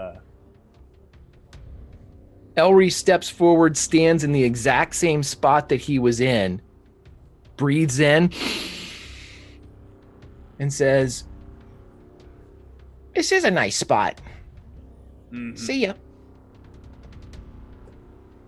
Y'all have safe travels now, don't you? Dakul notices the odd stares that everyone has, and in his moment of feeling a little awkward, he puts his goggles back down to cover his eyes, since he's out of the sewers now. Mm-hmm. And yeah, y'all realize you down out here in the bar, y'all smell pretty ripe. I mean, you were traipsing around in the sewers for half an hour and covered in giant space hamster blood, and so. While we're leaving the bar, just because, other than the very fine sword that Double H has on him, is there anything else that he might have that would be interesting hanging from his belt or on his person? Yeah, he has. First off, his belt has studs in it that you're pretty sure it's gold studded, like all the way around. And he's got a belt pouch hanging off of it. Looks like he's got some kind of maybe like a navigator's tools hanging off of another pouch. He's got a small harness sleeve that has probably a looking glass, and he's got more than a few rings on his fingers. He's got a few chains around his neck, both gold and silver. He's a riot of coordination. So he doesn't look like he's trying to coordinate. It looks like he's trying to garner attention. Okay. Elry is not going to do anything because the dice have not been my friends tonight. Okay. But yeah, he stood to the side and just kind of has his hands out, like motioning for y'all to go out the door. As we walk by, I would like to offer him a vegetable. Tell him it is good for his teeth. He just kind of gives you a look. He's like, no thanks. I just ate. So we're all about to head out of the bar, right? And we're heading to not H&H. That was the other thing I was going to say. Remember, everybody, we still got H&H to check out. The door from downstairs? No? Nobody wants to do that? Just drop off the hell hamsters and keep it moving? All right, well, I'm down to move the hell hamster. We'll have a name for him. I'll call him Little Hellion. Little Hellion. We could drop off Little Hellion and his brother or sister Yeah, Somebody in the Hilda. chat recommended Hamilton the hamster. Hamilton. Hamilton You're not 2. naming the hamster after the guy that his mother killed. No, we're naming him Hamilton 2. Totally fine. All right, I'm with it. I'm still naming mine Hellion. My little Hellion in Hamilton. All right, man. All right. So y'all name the two hamsters Hellion and Hamilton as you leave the Stalk and Eye. Where do you go now? And if you remember last session, Dakul, you were asking if y'all were garnering any attention by the way your attire was. And as you leave the Stalk and Eye, you definitely are garnering attention because y'all smell ripe and you are covered in sewer. You're covered in sewer, and you are walking right into like the food court area of the station. So there's people like out eating, sitting on benches, like eating various the variety of food that is found around here. Some dwarven barbecues, some elven salads, some filet, some fish. Somebody was trying to enjoy as y'all kind of walk by, and they're just. Pruitt, how close are we to the High Magus, the Grand Magus's, where the wizards were going to help us out? We have unlimited. Yeah, go ahead. Oh yeah. Well, they are down on Neros 4. She came up specifically to treat with y'all over the matter of the Saint Stephen. They might still be here, but y'all met them in the Ambassador Zofia Sill's office in the diplomatic quarter. That's where you had met them. I've noticed that we all stink pretty bad. If we find a wizard, they have that wizardy thing that makes you not stink anymore. We also have a pocket full of gold and around the area of high commerce. Maybe we could just buy some new robes. I would also suggest that we prepare because everything I said to that Triple H or Double H or whatever his name is, he's coming for us. So, FYI. Let him come for us. Might be fun. He's got quite a few buccaneers with him. So do you. I agree.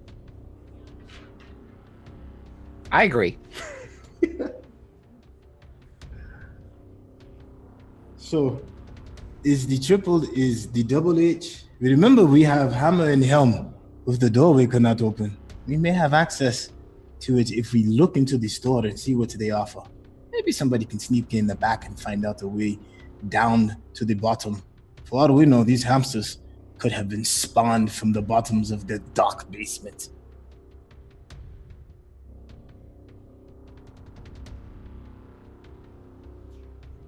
Maybe. What time is it, Pruitt? It's getting around 10 o'clock now. I mean, y'all met with this ambassador and you came over to the bar and you were down in the sewers for about half an hour. So yeah, it's a little after 10. You're getting approaching lunchtime. Okay.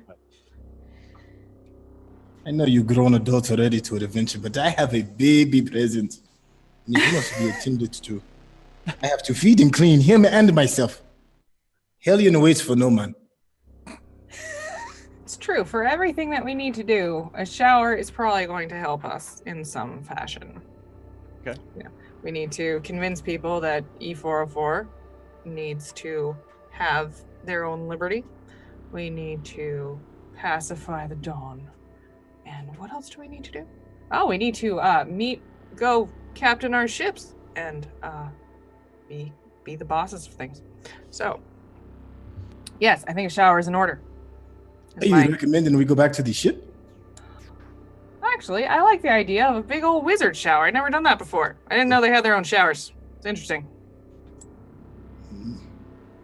Wizard shower. I have never had one. Okay. So where do y'all want to go to get a wizard shower? Oh, like the mage, like you were saying, the what is the Magus Arcanum? Yes? That's where we go. Yeah, but that's on the planet. Well, I mean, y'all did just meet her. She, like I said, she still might be on the station, but you're not sure where they are. There are, other shops here. There are other locations. Bed Baths and Beyond. I bet you as soon as you walk in there, they do the old wizard shower on you, so you're not ripe in front of all the other men and women of ill repute. So do y'all want to go to the Bath Brothel House? Yes. Okay. So y'all head down the hallway there, past the fountain, and then it'll be on the left there. Like I said, it's in flowing script chiseled above the door. And you pass the window where the half-elven woman is, and she kind of scrunches her nose up as she sees y'all walking in. And you walk inside into the lobby, and it's a small, like, kind of an ante room, kind of a meeting room here. There's a little couch on either side of a 30 by 30 room, doors at the back, and there's also off to the side of the door there's a small little, like, desk, kind of like a hostess area, sort of. And there's a very attractive, small of stature human female. She has short cropped blonde hair, and she looks up and kind of is startled just a bit at y'all's appearance, and she's like, "Oh, do you have an appointment, or you walk in here for a bath, I take it?" Do not have an appointment, but I hear gold is very good at making appointments for us. Yes, Gold always has an appointment here at Beds, Baths, and Beyond. What of our services do you seek? We would like our clothes washed, our bodies washed, preferably some new robes if you have them available. And can you please hold Hellion for a moment while I disrobe? Oh, sir, we can go to the changing room and not disrobe here. Hellion, you said? Yes, Hellion. Hellion is my little friend that I carry with him. Would you just please hold him while I disrobe? I do not mind disrobing in front of everybody. No, I am sir. not shy. Sir, please, we must maintain a sense of propriety. This is just the greeting area. But so you said you need clothes laundered and you would like a wash. Now, would you? Is this a self-wash, or would you like to be bathed? Oh, I most certainly would like to be bathed. Okay. Just, would you like one? Do you prefer male or female? We service all kinds. I prefer a female, and I would like 3. 3 is my lucky number. 3 females to help wash Dakul and Hellion. Okay. So, I hope you don't mind an extra surcharge for the pet. That's not a normal thing, but if you are able to pay for this, then we would make an exception. Are you saying that Hellion is not a part of my family? I'm not sure. I'm not quite exactly sure what that is. It looks very disgusting, though. No offense. Oh, I am absolutely offended, but I am not offended to the point that I will not take my 3 body washes. So I will worry about Hellion and his washing. You worry about the lovely young ladies that will be coming to help disrobe me and my compatriots. Okay, so for the laundering, it'll be 5 gold for laundering. We can get that done pretty quickly. 5 gold? Good Lord. Well, we are a high-end establishment, sir, and your clothes are quite soiled. We will repair any damage also as part of the washing service. So they will be no longer any parts that are threadbare or any tears. We will repair them. For 5 gold, my pants and robes should appear as brand new. Can you make that happen? Oh, quite certainly. We do take pride in our work, sir.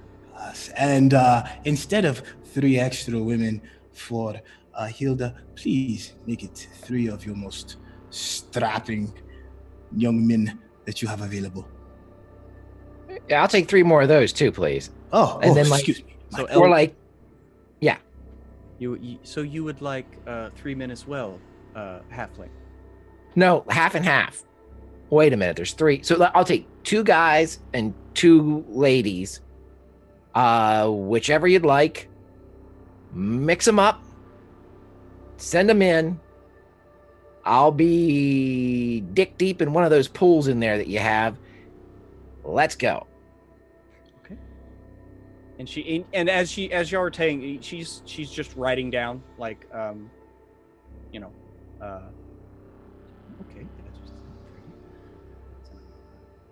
Okay. And then she turns and looks at E and is like, what services do you require? Just cleaning? So I am just dying over here. I would like to take. He has no idea what any of this is.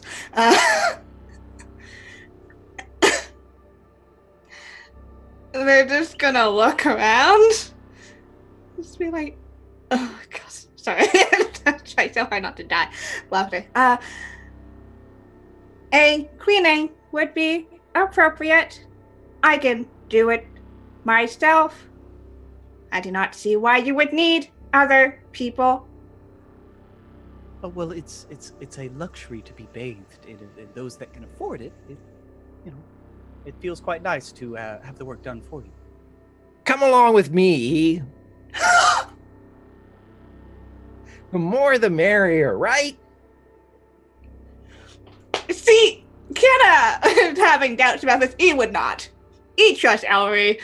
Okay, so you're gonna go with Ellery. Yup. Okay, and she finishes adding up. Blah blah blah. All right, so put that in there. So that will be 120 gold. 120 gold, you say? Yes, it is 10 gold per bather, 5 gold for washing of the 3 clothed of you, and an extra 10 for. Oh, I'm sorry. You apparently have another, and she's pointing at Hilda. You need cleaning of your whatever that is, so that will be 130. Good Lord. What type of Alright. magical water do you have here? Well, I guess you'll just have to wait and see, won't you? Ooh. But I guarantee that you will feel quite relaxed once you finish one of our baths. Tilda says, I'm happy to give little Hamilton a bath myself. Well, it's more of just for allowing him that in there. We normally do not allow animals, but seeing as how y'all are spending quite a bit, we'll make an exception. Really, they're just gonna nap anyway. They don't really do anything, honestly. I've never seen a bathhouse without animals. What's going on here? It's like kangaroo court. This is a travesty. Fine. Well, I mean, we are a high-end establishment. I mean, you can go next door to the Rocket Inn and use their communal shower if you prefer. I believe it's only 5 copper. Oh, dear God. Well, for 130 gold is what you say, correct? Yes. And that is... Oh. And she looks at Ellery and kind of gives you a wink and it's like, yes, for that full-service bath, yes. Great. With an additional service for this round the trip, round the horn, all the bases covered service that we're getting, I would like you to do the following for me. Do you have anybody in here that's about ready to get off their shift? Like maybe they worked in the evening, they've given a bunch of baths, they're pickled and pruned, and they're going home now? Well, I mean, an establishment such as this, I think everyone is ready to get off. But yes, I believe there are those that are ending their shift soon. Fantastic. Your wordplay is something that I believe these old halfling ears have been missing for quite some time. Yes, I have been told I am quite the cunning linguist.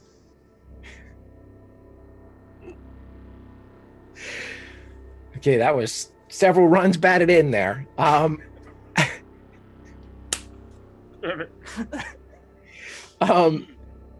would like you to do this. Anybody that's currently getting off, as soon as they finish that and they end their shift and leave, could you do me a favor?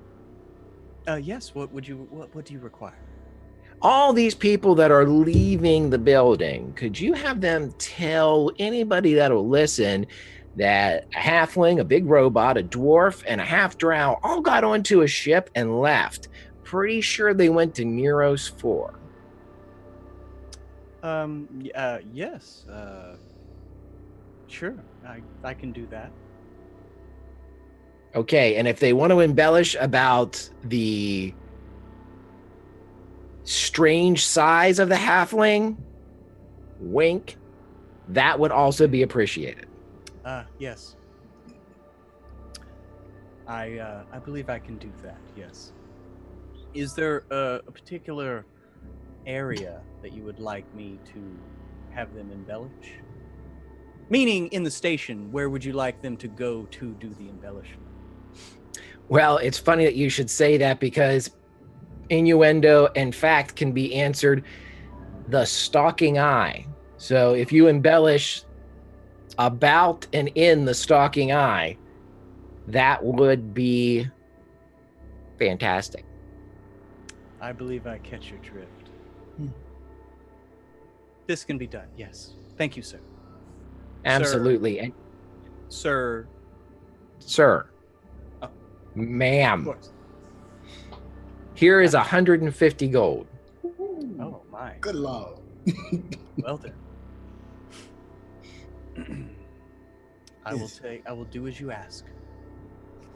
Thank you very much. And she then opens the door. Welcome to Beds, Baths, and Beyond. And the doors open into quite a palatial room. It is nothing but baths, probably 10 by 20. There's a row of a few of them. There are people here and there, just, in their baths, relaxing. The steam is coming off the water. There are columns in between the baths at regular intervals, giving very very Romanesque, and she motions to the door in the very back, and she says, through there is the dressing rooms where you may ungarb, and we will clean your clothes.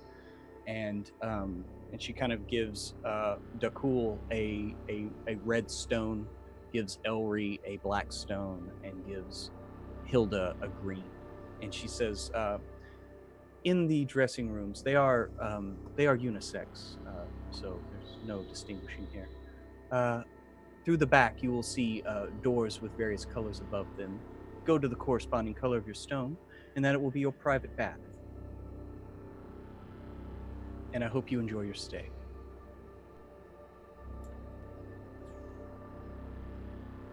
Thank you for the hospitality. Is there a way or a place for Hellion and Hamilton to scurry about while we wash? And I just want you to know that I am never without my sword. Even though I disrobe, my sword will always be present. I'm sure it is. But yes, you're allowed to take your weapon into the room. Yes. Thank you. Elri winks again and says, you're going to want to tell the bathers with this one. Get back at a radius, a safe distance until they become acclimated to their new environment. Ah, that is great. Make sure you tuck your penis in your boots when you disrobe. We don't want you tripping over it again. So, y'all go back and we can just narrate through. One last Unless thing. y'all want to, I don't know if y'all want to RP this out, but Hilda she's gonna let everybody go first. Yeah. And then she's gonna say to the person, I have a special request, and under no circumstances do you need to tell anybody else about this. My bathers, gnomes, please. Gnomes. yeah, yes. And she pulls her cat out and she scratches.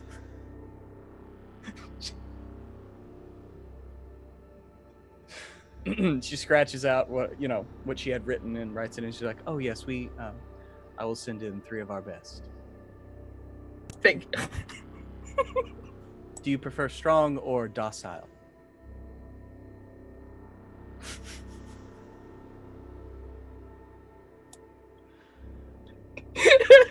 got the giggles for it. Okay, so I assume docile. It really doesn't matter. Okay, so y'all go back and disrobe and go to your respective rooms, and you are bathed and clothes are cleaned, your hamsters are cleaned, and as you finish, your clothes are ready and waiting on you in the dressing room whenever you are done and come out to claim them.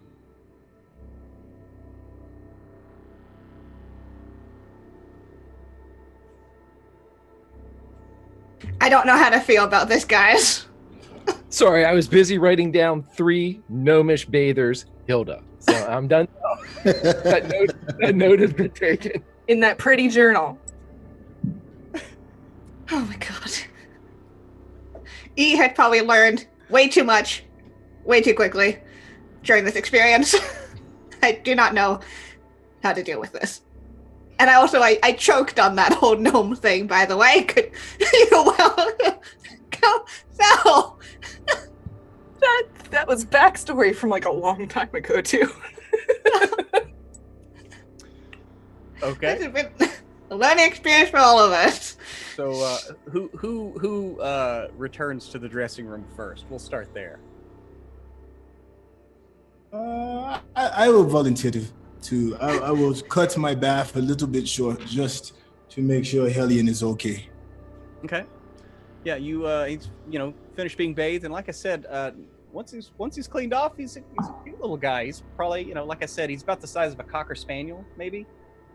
He's got tiny little teeth coming down. He's mostly it's actually 50-50. It's like white with brown splotches, or he's brown with white splotches, however you prefer to cut that. But yeah, his hair's kind of fluffy, and he's just kind of sitting in the corner, like nibbling on some carrots. As you come in the dressing room, he's over by your stuff. It looks like they maybe like tied a little leash around his neck, and he's tied to a post near your stuff, and he's just kind of sitting there, and he looks up as you come in, and he's like, and he starts moving towards you and like pulling against his leash, and he kind of just chews on it and snaps it pretty quickly and kind of trundles over at your feet. Yes. Nice, Hellion. Yes. You are a nice companion. Am I still naked? Yeah, you're naked. Yeah. Oh, okay. But I do have my robes already. I'm not trying to caress my hamster butt naked. So let me go over to my robes and robe myself before I get to, being friendly with my hamster. Okay. Or Death Weasel. I haven't figured out a name. Do I know or have any idea of what type of creature this is, other than it just being a huge? If Elry told you, I'm not sure if he did or not, but Drod called them like giant hamsters, like giant space hamsters. Just giant space hamsters. That is quite fitting. Okay. Exactly what it is. All right. So after I robe up, I'm gonna go ahead and I'll tuck Hellion back in my little chest area with my robes and everything. Your little papoose. Yeah, my papoose. Yep. Exactly. Okay. You wrap him up, and he kind of like squirms for a minute and gets a comfortable spot, and he finally just kind of sits there, and just his little mouth is kind of sticking out the front. Yes, I like this. This is quite nice, warm, and comfortable. I will head to the front of the room and wait for the others, but I would like the waiting room that is by the office out the front. Mm-hmm. What is that? Can you describe the area? You talking about the waiting room out front? Like yeah, because I'm going to be waiting for everybody else with my little guy. Yeah, you go through the more like communal bath area out of the dressing room and walk through it out the front doors. And like I said, it's just a 30 by 30 room. There are little sections near the front door on either side of the front door. Obviously, probably where the display girls are. Just like a little 5 by 10 section with a door leading to it, where they just kind of sit there in the glass and attract customers. But for the most part, it's an open room. There's a column on either side of the doors as you come in. And on each side of the room, there's a small padded like couch, kind of like a bench with a padding on it. And the same woman who took y'all's order, she's still there. Oh, you're done. Okay. Yes. Yes, excellent service. Thank you. Yes. And you just are your friends far behind? Do you know, or? I am not quite sure. He probably enters in at this point.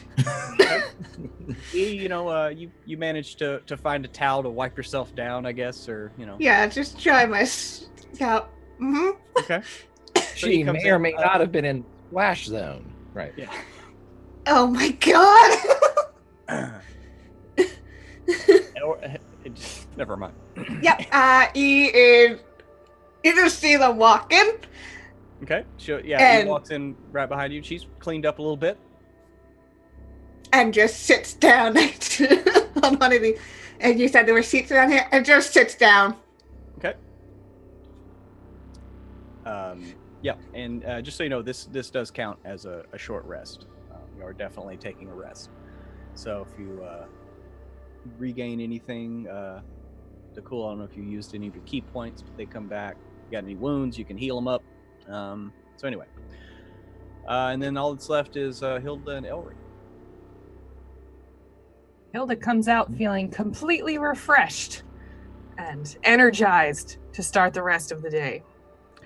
Yep. Okay. It's it's pushing towards somewhere between 11 and noon, getting close to lunch. Yeah, Elry will stumble back out at some point. Okay. Elry stumbles out, and yes, and so the hostess is there. It's like, well, I hope you enjoyed your time here, and I hope you will tell anyone you see that. Tell them about us. Oh, I will tell them, but unfortunately, I'm currently on Nero's 4. So the next time I visit the station, I will surely tell them about Triple B. And she just inclines her head. Thank you. And what is your name? Oh, I am young lady. I am Annabelle. Annabelle. Yes. I will put you in my book. Oh my. Well. I hope you do say nice things.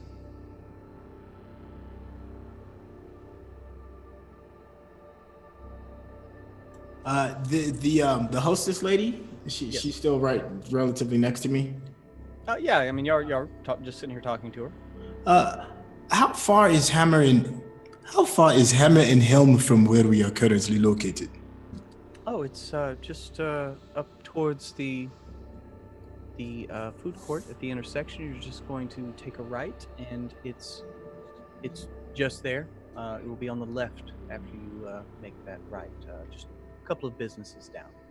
Oh, and I missed the time. What time of day is it? It's just before noon. Okay, would you know if the store would be open during these hours? Oh yes, I believe they are open most of the day. Oh, it is strictly a weapon shop? No, I believe that they sell weapons and armor. Weapons and armor. Okay. If you're looking for just weapons, next door is a store called it's called The Sword, but only known by those who know it. They just have the icon of the sword. But yes. Thank you. This is great information. Are we all together now? Yep. Everybody's out there in the entryway. Everybody all fresh and so clean. Clean. Okay. All right. Well, fellow adventurers, here we are, fresh and unstank. And yeah, y'all. By the way, y'all's clothes are properly starched. Every little snag that was in there has been repaired, and you're not sure if your clothes have ever been this clean, even when they were new. Oh, but at least they were worth the money. So where to next, fellow travelers?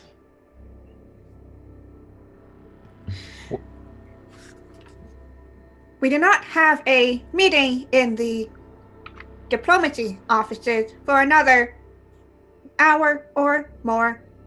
I do believe you have unfinished business by the nearby store.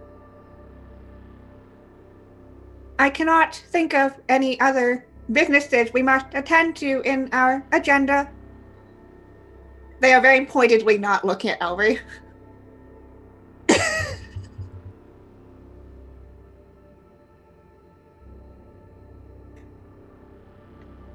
There's only so much to handle. Hilda, is there anything else on your agenda? Well, not before our meeting. I think maybe we can figure out what it is you want to do, but little Hamilton's kind of growing on me. Nice little thing right there. Right, I thought it was just me with the nuzzling and the whiskers and the soft cooing. Yes. I am quite fond of Hellion as well. Oh, wait a minute. Should we handle this business regarding our small creatures first before we get too attached? Yes, because you're going to have to feed them and water them, and we're going to be flying around on a ship. Well, Ellery, that's kind of what I have to do with you, so not that much more work. I do not like vegetables, and you know this, and so that makes it entirely different. But you have to try them, Ellery. I don't have to do anything I want. I want to have fun. I do so. If I ever want to have a vegetable, I will let you know. And if I ever ask for one, you'll know that I have been replaced with an exact duplicate and avenge me. Well, good point. This then, Hamilton gives us a chance to start over fresh with something more pliant. And he's so cute. It's way cuter than you, Ellery. I know you're lying. We are very close to a bubble noodle to be. Let's go over there and see what we can make of this business. Okay, so y'all you're talking about going to investments? That is correct. All right, yeah, you walk down right around the corner and back to investments. Give a little rap on the door, and again you hear like 3 locks opening up, and the door swings open, and there is Bobo Lodel. And he's like, "Hey, the cool, you're back. You ready to have a bit of a meet?" Yes, I have returned. Let us get straight to business to start the morning off on the right foot. Oh yeah. Let me tell you what. Let me go get the Dot. I think he's just in the back, getting his inventory and his books right. We got a big opening day tomorrow and everything. So yeah. Okay. I will sit here and wait for your man to return. All right. Who all's in here with me? All of us, all 4 of us in here at this spot. Okay. All right. Yep, all 4 of you in here. But when Bobo he kind of goes through some velvet curtains through the back, you're kind of left alone. And again, this shop is the finest clothes that you've seen, shaped for all sizes. There's larger suits, and it's mostly fine clothing, suits, more formal attire. You shop at investments if you want to make a statement, and so it's the carpet is plush and soft. All of the racks that the clothes are hanging on, they look like they're made of gold, with gold fittings. The curtains that hold up the fittings that hold up the velvet curtain look like they are made of gold as well. And it's not long after that curtains part, and in walks kind of an elderly gnome. It's a bit rotund around the waist. He's got a golden cane, and he kind of walks out, and Bobo pulls a chair up behind him, and he kind of sits in it and looks up at you with kind of drooping eyes, and just stares at you. Hello, sir. I am Dakul. I have been informed by your man Boboloro that we should have a quick meeting. What is it that you would like to discuss? Well, what is it that you want to discuss with me? He tells me that you want some information. Yes. It has come to my attention that you have information concerning my past. Who I may be now, and where I may have come from. Ah, yes. The boy that was dropped at the monastery, yeah? Yes, that is me. You want to know your parents, who dropped you off? Yes, absolutely. And you come and you ask this of me on the day before my grand opening? Yes, this is... yes, this is me asking on the day before your grand opening. How Yes. can you help me? Well, I maybe know a thing or two, seeing as how I've been in business with the monastery in which you were raised. But what... I would be remiss if I did not ask something from you. Please, ask away. What is it that you offer for this information?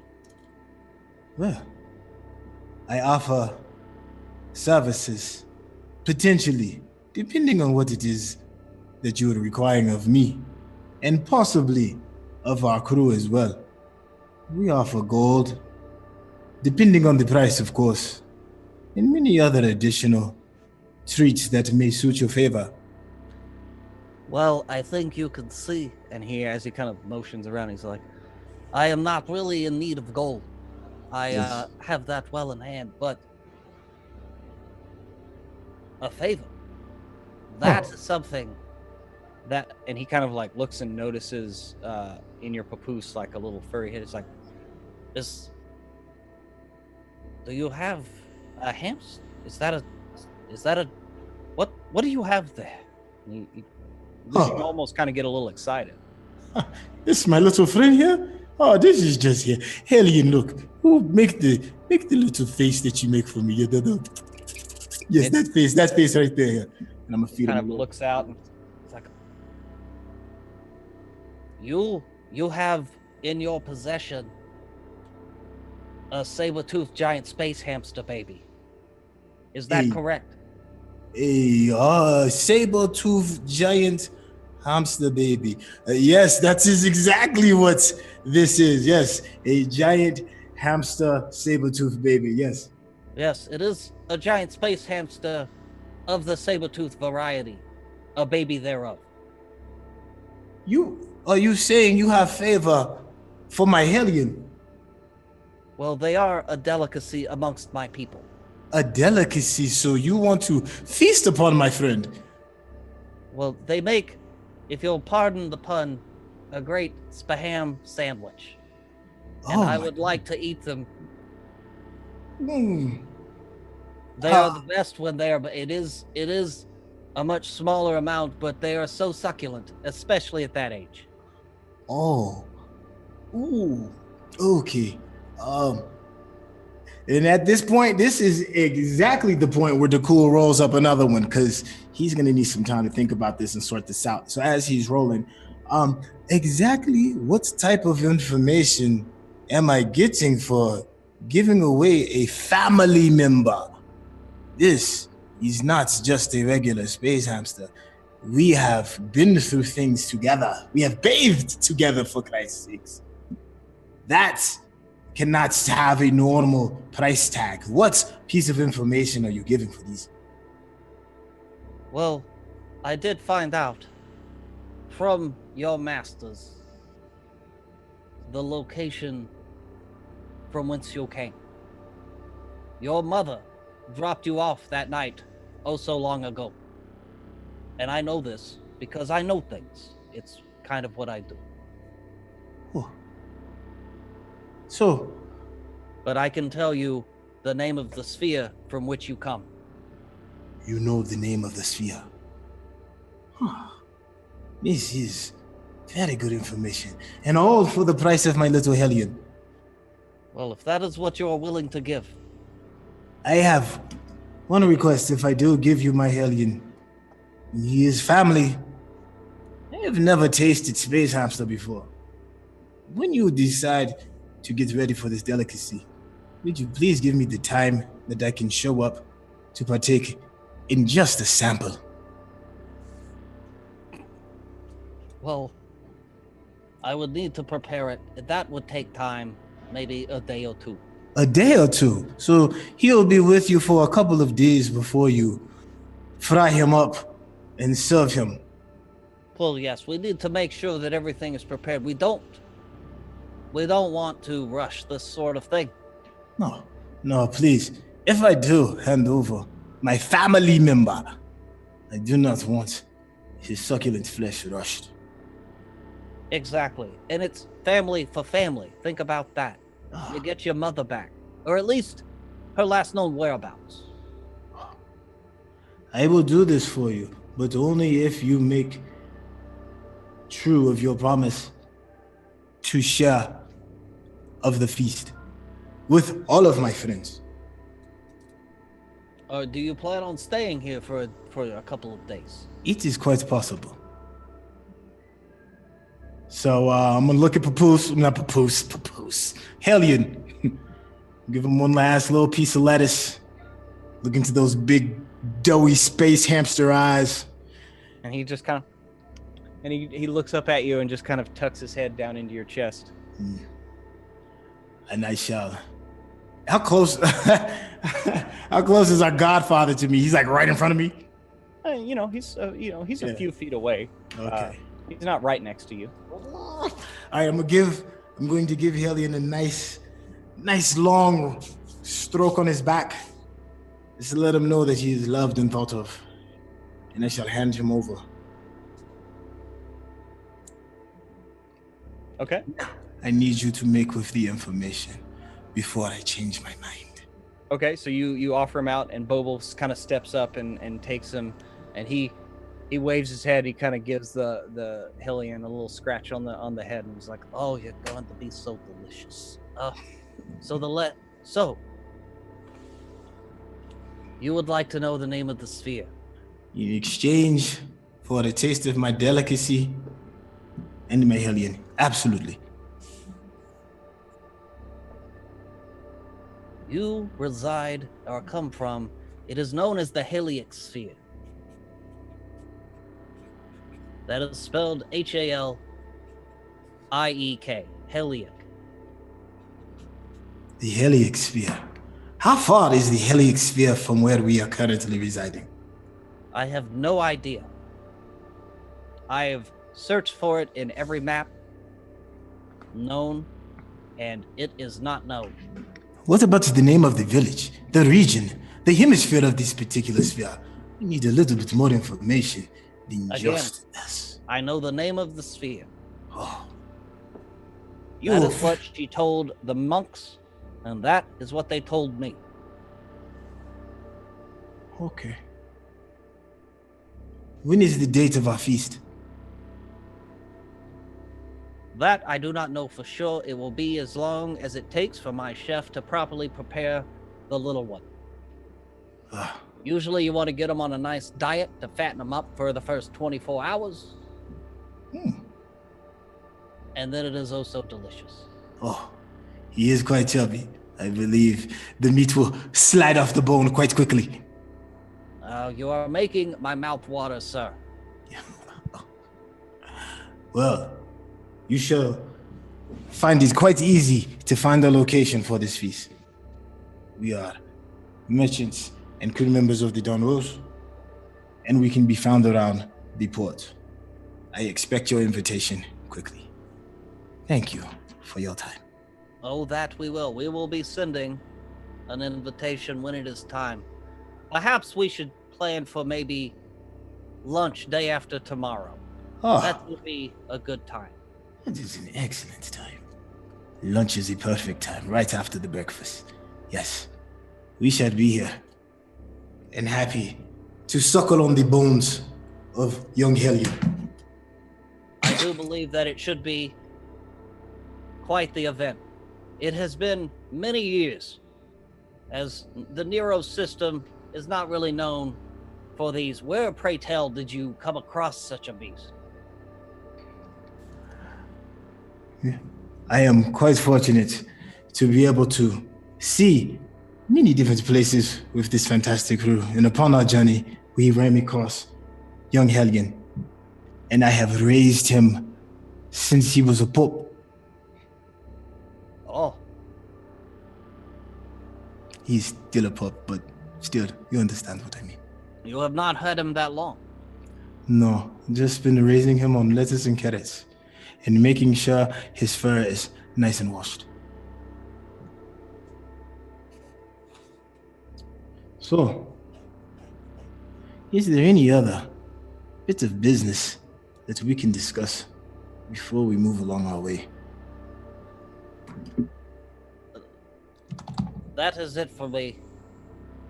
If you require anything else, we are not open yet, but if you would like to shop, we would be willing to sell you anything you need. Perhaps a formal attire for the lunch that we have now Yes. on. Please, show me your best piece of formal wear for a monk of my stature. Oh, yes. Oh, yeah, you're, And he just, like, looks you up, and whatever your measurements are, like 42 long, whatever, he just, like, oh, you seem to be a 44 long. Is that about right? Yes, you are very good with your measurements. I have been a tailor for all of my life. Let me show you the silken robe that we have over here. Ah, yes, silk. In fact, if you'll notice, the design was inspired by the very robe that you are wearing, that of your monastery. I always thought they were very dapper. Yes, yes, I am very proud of our fine robes. It took a long time in order for them to fit as well as they do upon me. Thank you for doing me the service of making me the proper formal wear for our spectacular luncheon. Well, yes, I will fit these to your specifications and have them ready for you. And we'll consider it part of the deal, because you have done a service for me. I did not think I would be able to taste this succulent hamster before I pass on from this world. Ah, anything I can do to help. Let's roast them up real quick before the meat gets too stringy. Well, I will send my man Boble when it is time. Day Excellent. after tomorrow. Yes. If there's nothing else, please excuse me. I have many preparations to make, for tomorrow is the day of my grand opening. Yes, thank you, Godfather. Thank you. I suppose I am of this little Hellion. Be strong, Hellion. You have been given to a good cause. And you see Hellion kind of like struggle in Boble's hands as you're like walking away. And he's like, and Boble takes him back to the back. And y'all walk out. Hilda holds Hamilton too very tightly. I want you all to know, there is no way in hell they will be barbecuing my little buddy. We will be back before this grand feast. Think of it as an additional side adventure. But he shall be avenged. Ellery will kind of just... So, to recap, you've made a deal with the local crime lord. Yes. That you intend to go back on for a rodent we found in the sewer. That is absolutely correct. Okay. Yeah. Just smoke this, and I promise, by the time you get to the tip of the cherry, everything will make sense. It'll be less stressful, but it still will not make sense, my friend. He is a part of our family now. He has eaten from my chest. That makes him official. We cannot let him die and be dined upon. I eat off of E404's head every day. It's flat. I can literally put things on it as we walk around. That's family. This thing can't talk. We killed its mom. I All know, right. But you did not hear the way it purred when I was in the bath. That cannot be replicated. That is destiny. And besides, It absolutely can be replicated. We just need to find another one. They all look the same. If you Wait. I am Quick, great. Look at the smile on Hilda's face. We have not seen a smile like that since we left port. Nicole, close your eyes. Not And he since the looks bathhouse. over- He looks over and he points at Hamilton. Look, it's Hellion. We found him. I ran back. The same. And It's the exact same. Ellery, they have completely different personalities. Hamilton is a giver and a helper. Hellion's a warrior. Hellion is taking one for the team. He is staring death in the eyes in the form of a salt shaker. Don't We'll rob be him back of for him. his heroism. You're taking his glory. Let him die. We have a day or two to decide. But right now, my love and my bond for little Hellion is too far gone. This has to happen. I am not reminding you of this lunch date. If you miss it and that thing gets eaten, we'll see just how deep that bond goes. I can live with the shame of messing up a rescue mission for young Hellion. But just as long as you are not cracking the bones of his legs and arms that get fricasseed, we would be on the same page. I have no intention of eating him. I'm just pointing out the fact that him getting eaten doesn't hurt us at all. Okay, whatever. Where are we going to next? But he nuzzled right here in the soft part. I am done. We are finished. So, as you're standing in the hallway here outside of investments, having an argument about a giant space hamster baby, where would y'all like to go next? Again, it's around lunchtime. There are many shops to go to. You have not received a word of Hilda and E. Y'all have not received word of when your meeting is set.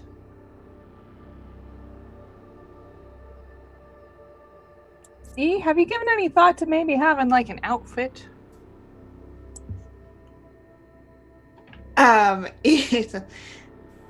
Again, I do not understand why I would need it. I do not have biological tissue that needs to be protected from elements. Plus, I have just seen how you must pay to keep them clean. It seems illogical for someone like me to have clothing. Well, I think it's totally up to you, and you do what you want to do. But it might make people behave a little more predictably, because it makes them feel a little more comfortable. Do you know what I mean? I do not see how clothing could change that. Well, other than the bathhouse, how many naked people have you seen running around? I do not know if nakedness could be applied to someone like me. You do not call ships naked. No, but I think people are applying it. Be that as it may. It's just information for you to have. You can do whatever you want to with it. But might work more in your favor. I see. Well, if you think so, Hilda, perhaps you can help. I do not know what clothes are appropriate. Well, it's really up to you. But it's what you like the look of. What makes you stand a little taller and feel a little better when you're in them. Or I just a don't color see you how like. clothes help that. Most clothes I see constrict you, unless you were talking about high heels. But I think those are impractical. Are you saying that you like high heels? I do not imagine they would be useful on a ship. Probably not, but that's not always the point. But give it some thought. You can always take them off again if you don't like it. He shrugs.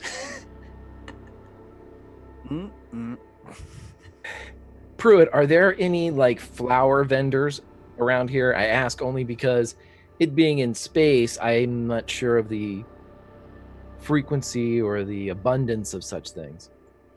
You do not see in the immediate area anything that would resemble a flower vendor or anyone selling any kind of flower.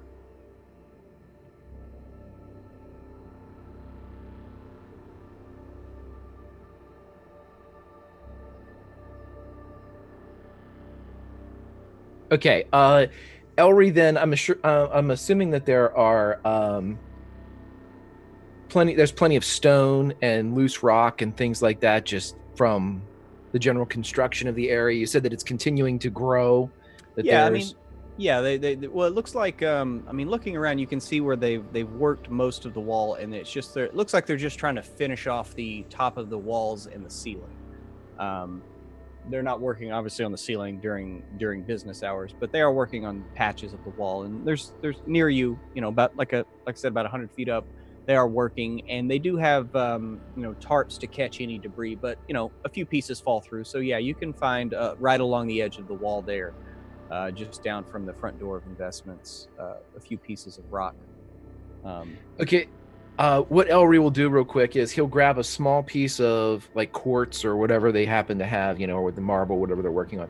Mm-hmm. And he is going to cast Mold Earth, and he is going to make a stemmed flower with a blue petals, because I'm allowed to change color, shape, delicate to whatever we want, and makes it just like a long stemmed blue flower, and walks up and presents it to E404.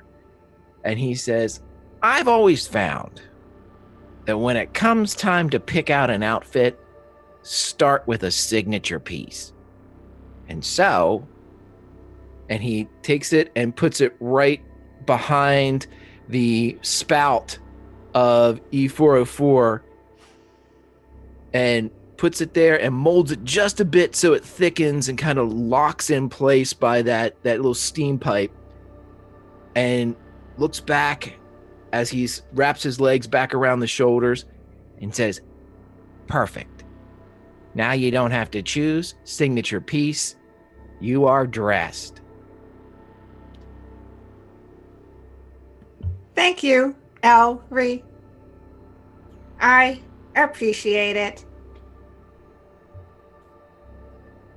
No worries.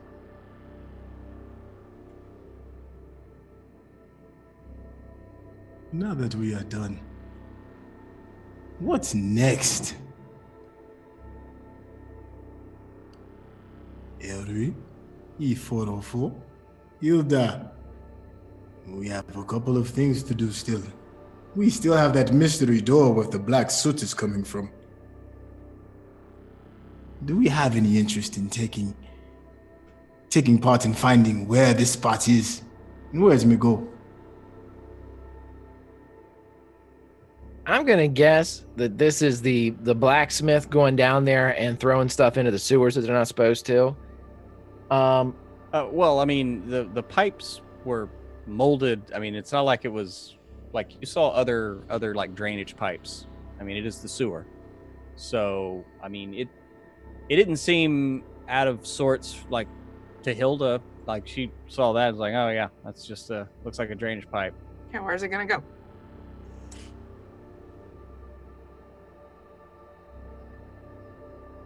Okay, I understand now.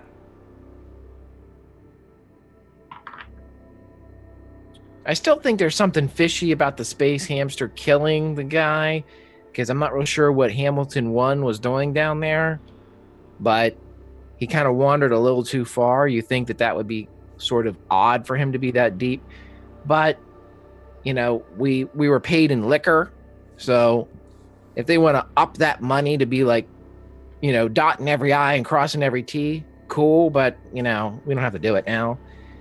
We've got the meeting for E404, and we got Double H who's wandering around here, so we don't want to do like too much travel. Maybe how far away or how long until the meeting about E404? That seems to want to take precedent. That was supposed to take place sometime after lunch. They said that they would send a courier with the exact time, sometime then.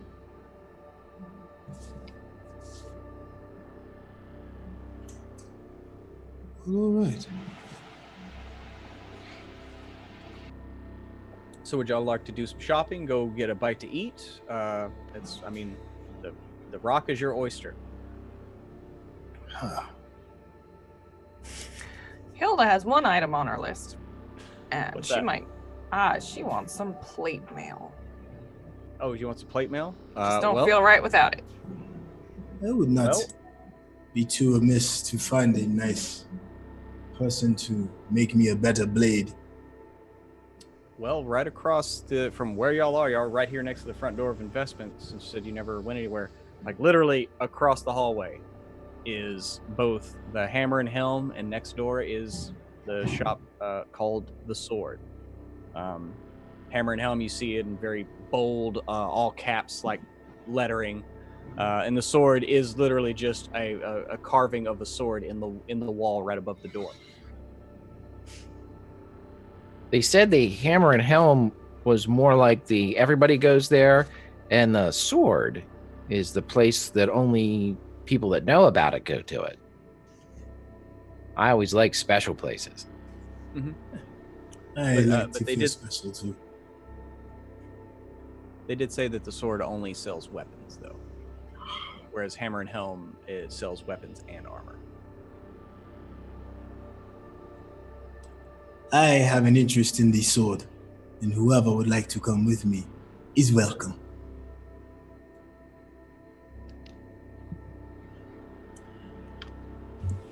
I will go with whoever needs me to go with them. I will go. E404, where would you like to go? Would you like to go to the place with armor, or would you like to go to the place with weapons? Do you have a preference if we're splitting the party, which is a great idea? I imagine, Hilda, you would want to go to where armor is, which is the H&H, I believe someone called it. So if we are to split the party, then Elry, one of us should go with Dakul, and the others should go with Hilda. Ellery, why don't you come with me? You can hold Hamilton. I was going to say that I would like to go with you, but I will not be holding the hamster, as it is a valuable asset that we may or may not need to eat. And I don't wish to get attached to it. But Ellery, he only sleeps when he's on someone's chest. And that is a fact that I will never learn firsthand, as I will never be holding him on my chest or anywhere else. Well, it's up to you. But Your mind will change once you hear them coo. think of it as an investment in your future, Ellery. I don't think of it that way. But I will come with you. So E404, why don't you go with the cool? Hildy, I'm with you. You can carry the hamster. And if you put it on the ground, I will keep an absent eye on it. How's that? Best I can do. Final offer. That sounds like a deal. We split the party, I guess. We're just going right next door. It's fine. This is just for some quick shopping. Let's go E404. I could use your digital logic. Okay. I rolled a 2, so we will go with Dakul first. So as y'all split the party, and Hilda and Elry will walk into Hammer and Helm, Dakul and E, you walk into the sword. And as you open the door, you are caught with the smell of like freshly polished steel, and you know, Dakul, like this is like home. Like this takes you back to the training room, back in the monastery. Just like it's nothing but stone and steel here. and there's just weapons lining the wall of various make and model. There's, of course, you have everything under the sun. A few weapons you've never even seen before.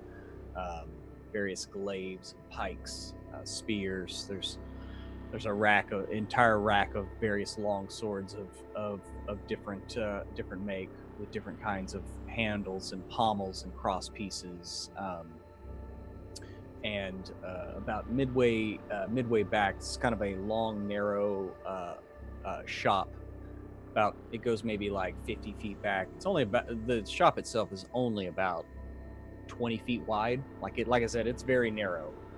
Everything's just kind of up on the wall, and then along the right wall, there's a small, like, checkout desk area, and standing behind it is a short, stout male dwarf.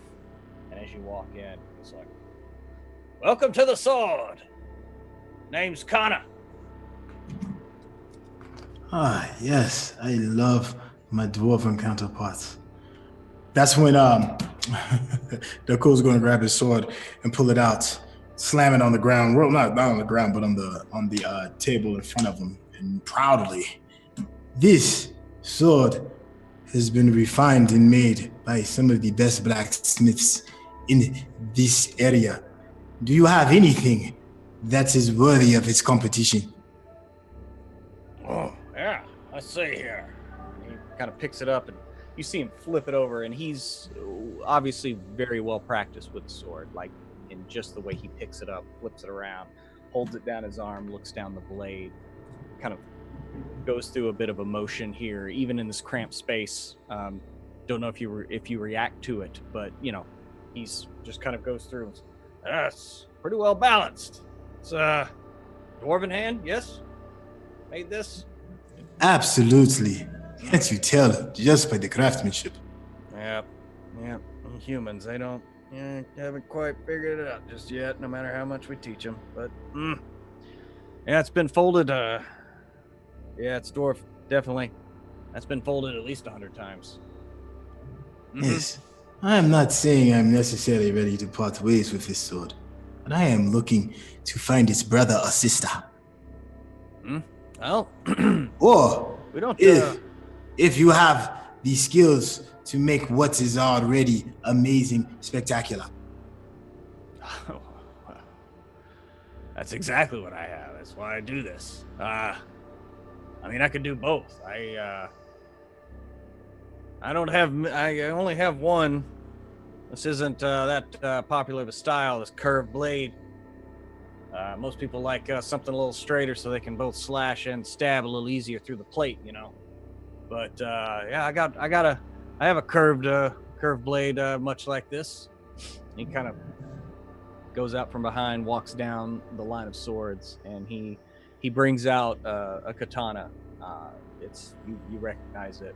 It's in a black sheath, capped with ivory on either end, and the handle itself looks bone white and carved very finely with looks like maybe like black silk woven across and around the grip, with in the bottom of the pommel is looks like a dragon, maybe with like a black stone of some kind, like an agate or something, like clutched in its mouth. And he kind of walks over. He's like, "Here you go. You want to try that on for size?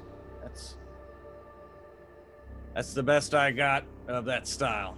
Oh, this is most excellent. A fine piece of craftsmanship.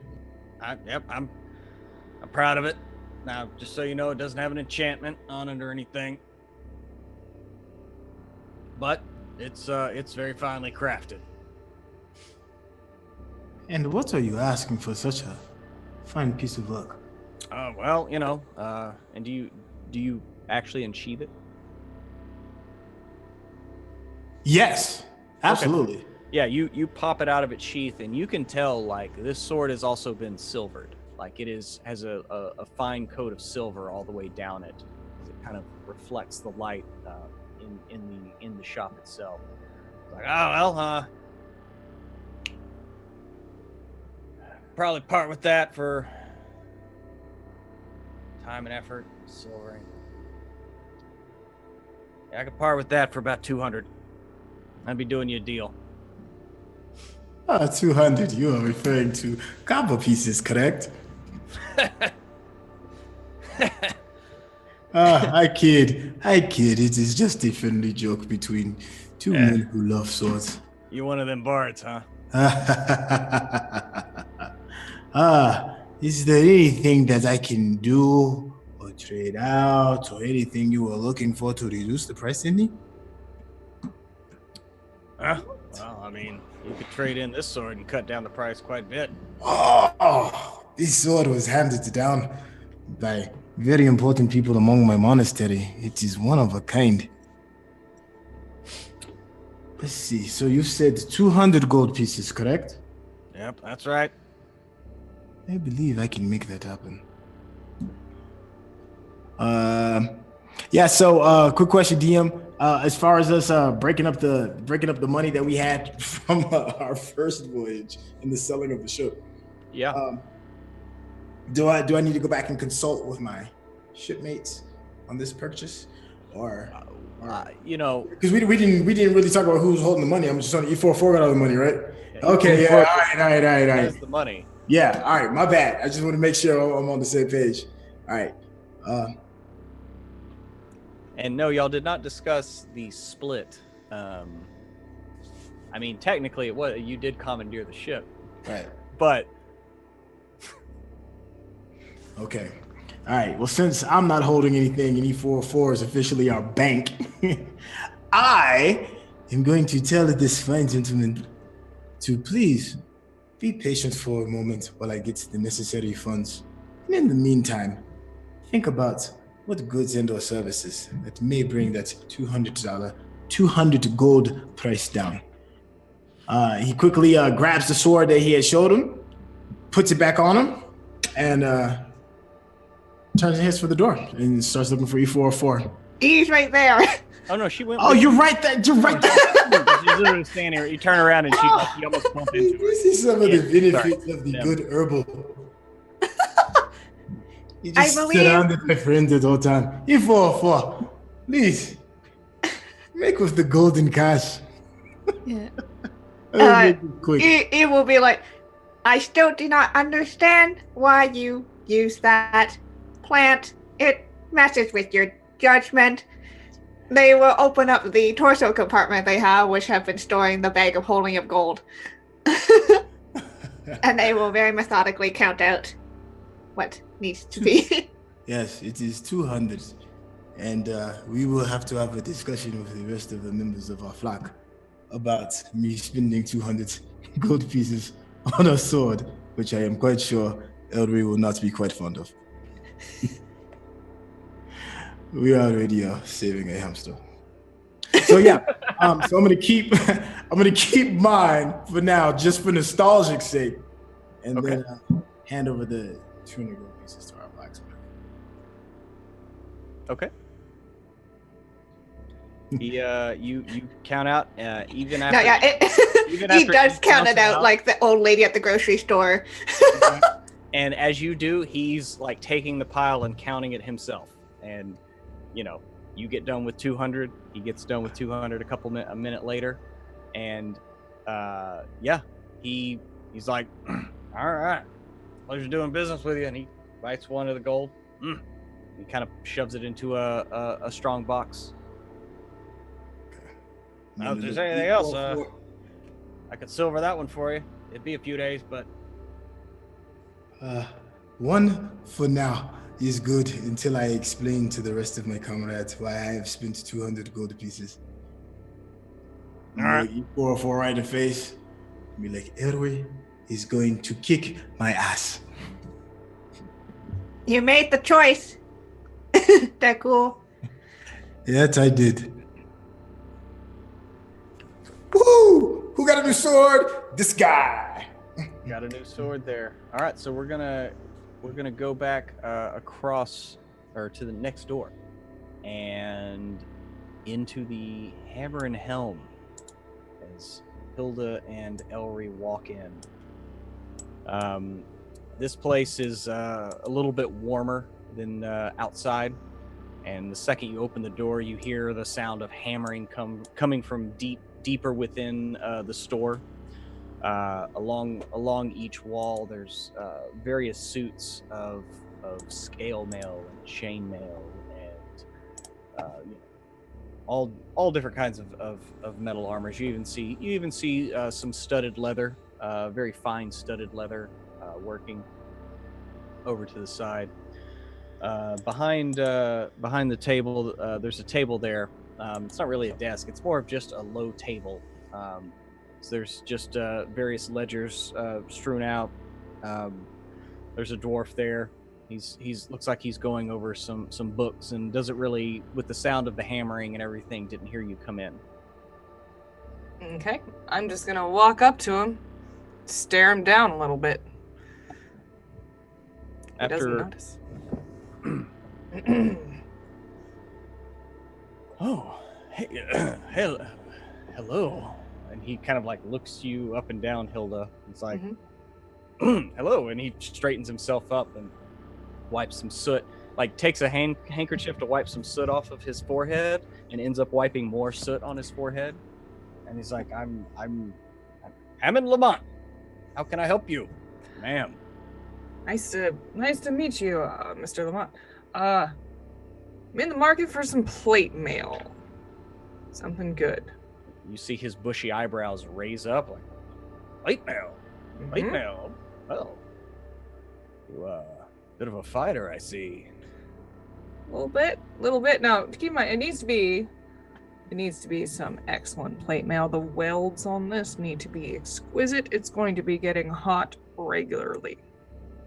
Oh, I make the finest armor here in the Nero system. Trust me. My name isn't Hammond Lamont. All right. Well, let's see what you got. You got anything in stock? Oh, I think, and he kind of looks you up and down. He's like, do you mind? And he kind of wants to turn you sideways to get your profile. All right. Insight check. I want an insight check to see if this guy has to do this too. Okay. That is a 15. 15?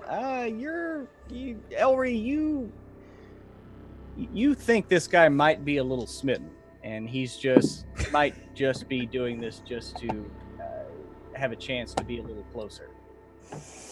Elry will put the copper wire in his mouth, step away with the hammering, point at Hilda and whisper, "He's getting a little handsy. Either roll with it or punch him." Valerie, don't fuck this up. Be quiet. Oh, sorry. And sure enough, he kind of was like, oh, he's broad shoulders. Oh, Yes, I think I have something that'll do. And he kind of looks, where is it? Oh, wow. He looks up at one of the models that the ceiling here is about, just like outside, like the ceiling here is about 100 feet tall. But these businesses are pretty narrow, but he has made the most of his space in that he has these suits like on mannequins and just like up and on the wall. And as you like look up, oh yeah, there it is up there. And he kind of goes to the back and, gonna need the ladder. And they bring out like a 20-foot ladder and plop it up there and move up. And he unhooks like the mannequin, and like it turns out there's like a little bit of a pulley system, and he lowers it down to the floor. And it's a very fine suit of plate mail armor. You're not sure you've seen its match, at least down on Nero's Fort. It has some like kind of like gold filigree along the edges and the trimming. It's not garish, but it's not Spartan for as far as like design. So he's like, yep. This is double tempered. Should be able to take any kind of heat that the forge has. All right. Would you mind if I check it out a little bit? Oh, be my guest, please. All right. Check out anything you'd like. I will. Thank you. She's going to inspect this thing. see if it's as well made as it is pretty, and see if she thinks it's worth she thinks it's worth. Okay. Go ahead and give me a. I mean, and you're not using your smith tools, but it's the same thing basically. So Yeah, give me yeah. A smithing check. Knocking on it, listening, trying to see what's going on. That is a 16. A 16. This is a very finely put together suit of armor. You know that this is pretty much the best suit of plate that you think you've ever seen. But again, you've only been on Neros 4. You've made armor before. This dwarf actually, he appears to know what he's talking about. So he's just kind of sitting there, just stroking his beard, just like as you're inspecting his wares. All right, well, I'll be knocking on it. This is it's pretty impressive. Solidly made. Not too garish. It's pretty timeless. Pretty impressed. How much you selling this for? I tell you what, I'm gonna shouldn't do this. I'm gonna give it to you at cost. 1,500. No markup. And that's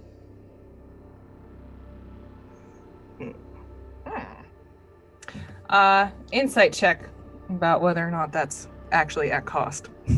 okay. That's pretty good. 18, 23. I mean, you've been in and around the Merchants Guild, and you've been armor smithing for a while, and normally people mark up their stuff. 1,500 is about cost for a suit of full plate. All right. Well, let me check with my accountant here. Make sure that we have enough.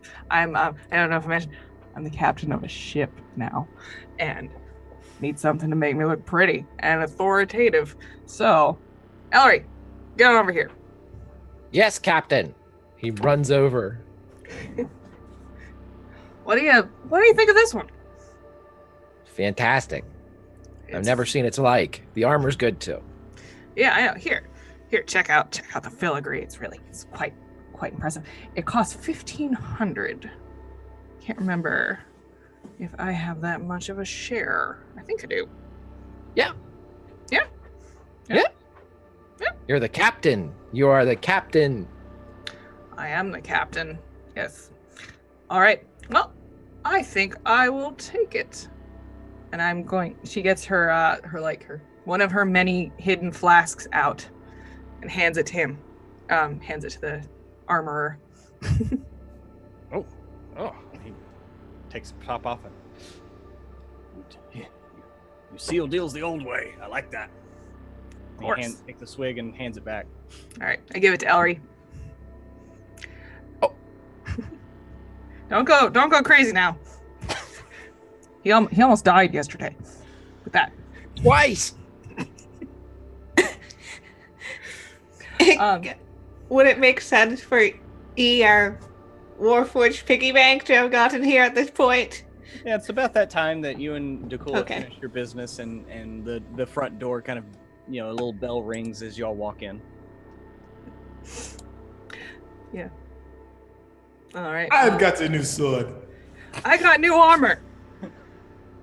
Boy, oh boy. We got a lot poorer. Yeah, but it's so cool. It's so cool. Looks good. Everybody's gonna be like looking at us. It's gonna be good. I'm really tired. So yeah. E. Need Yes, Hilda? 1,500 gold pieces, if you please. Oh, I should put it on a counter. I feel like holding that would be unwieldy. Okay, they're gonna go to a counter and just start again, old lady counting. Yep. The freaking 1,500. So you're out, old lady, counting 1,500 gold. Eventually, they're like, maybe there's another way of doing this, but Yeah. Pruitt, during this, Elry is going to be watching the front, and if there is a glass door on this place or a window, he's just kind of watching the exterior of the building, and if not, he's just watching the front door. Okay. Yeah. There is no there's no window anywhere in the front of this shop. And so you're keeping an eye out there as they're counting.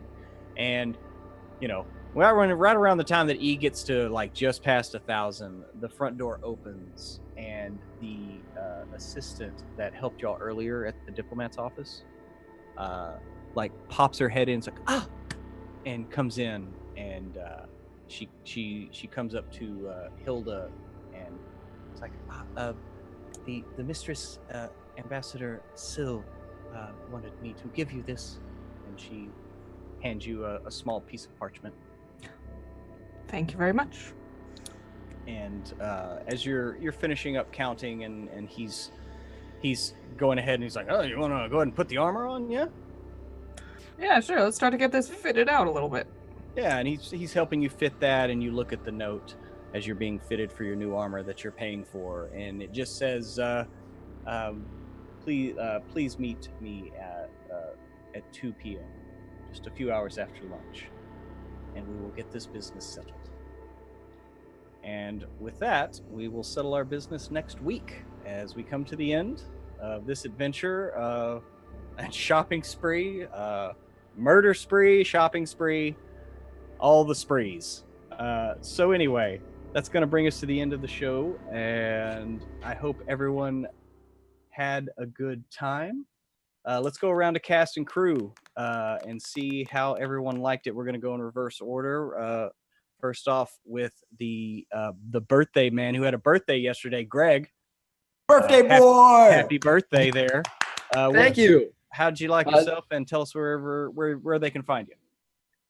Oh man, I tell you what, today was my birthday, getting to play with this group and having a fantastic time.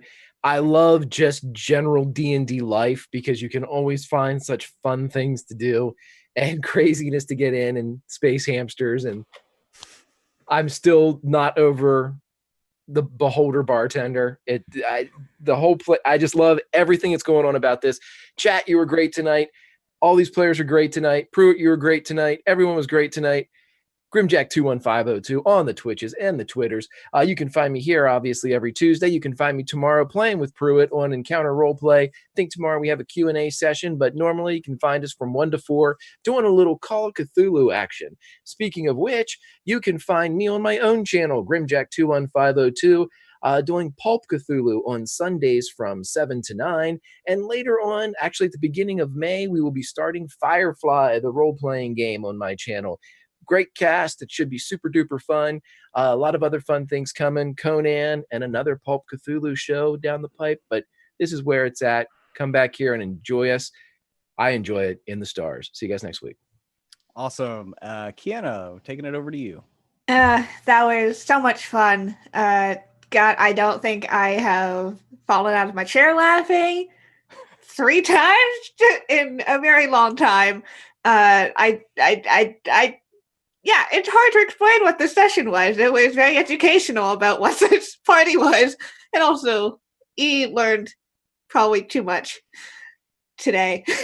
At least about Elry, yes. Yeah, it's about Elry. Too much. But I love this cast, love this game. I love the world, even with all the silliness that we do. Pruitt, you are on top of it. And now we're going to have to deal with, the whole murder bot thing. But I can wait till next week, which I'll be waiting for with bated breath. In the meantime, you guys can find me on Thursdays over on Encounter Roleplay, playing some D&D. Actually, I'm the DM. It's the finale where we're going to get to throw in that final boss, and it's going to get meta as fuck. It's going to be super fun. Also, starting on Mondays, I'm going to be on Encounter Roleplay from 4:30 to 7:30 Eastern, doing some Cthulhu with a certain Greg. As my keeper, I'm a little terrified. Not going to lie, because it's 1950s, a bomb going to drop at some point, and my character only has 40 sanity starting off, so This is great. This is fine. That sucks. And you guys can hear me talk about tabletops over on the podcast Lady Slaying Dragons. It's a podcast, tabletop around the table kind of discussion where we talk about different topics each week. Releases every Sunday at 9 p.m. Eastern. You can find that over on Twitter at Lady Slang. And if you want to just talk to me and talk about how E44 would look great in a zoot suit, you can find me over on Twitter at Kiana S. Same thing as my Twitch handle. And can't wait for next week. Neither can I. And good luck. I'm sure you'll be fine. Yeah, I know, Greg. Next we got Trey. How was it, man? Hey, yo, what's up, everybody? Hey, thank you for everybody for tuning in and watching us clown around and have an absolute ball. Man, it's just something about storytelling that I just love, man. And Prue, you kill it, man, in that area.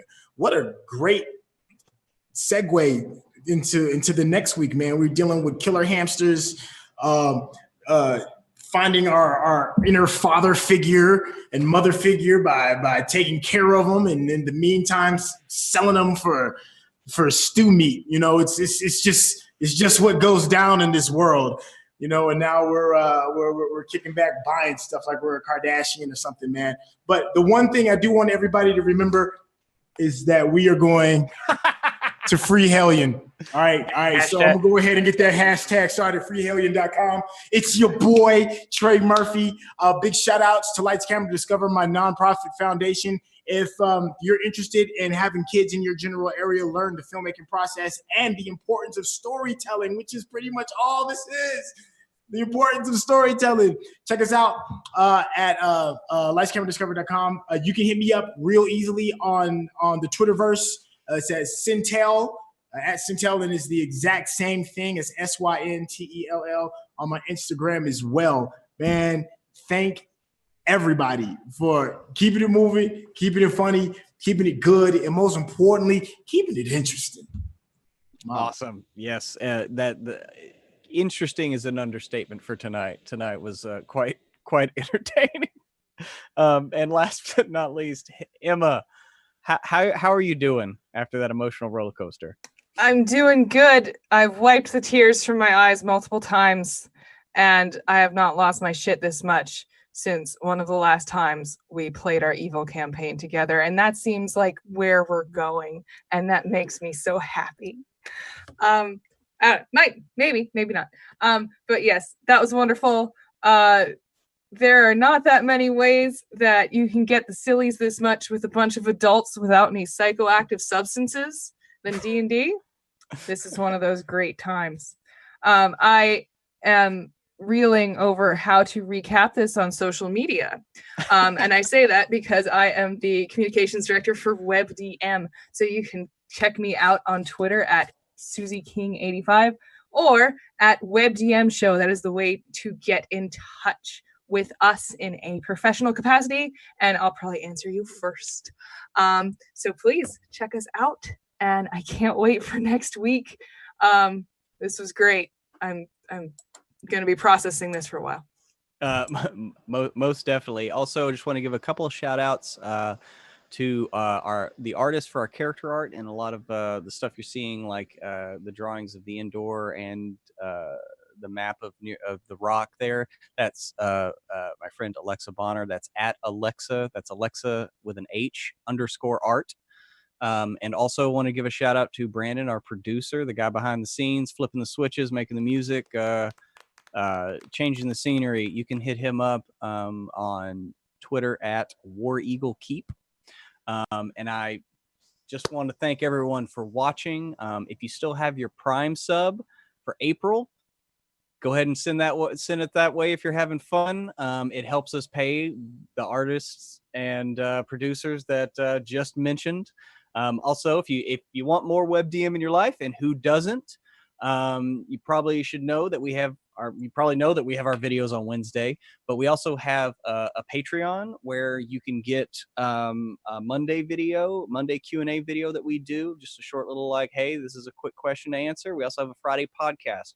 So with our shows, both mine here and on Thursday, we're going to have Jim's game coming back after a week off, Land Between Two Rivers, same bad time, same bad channel, 6 to 9.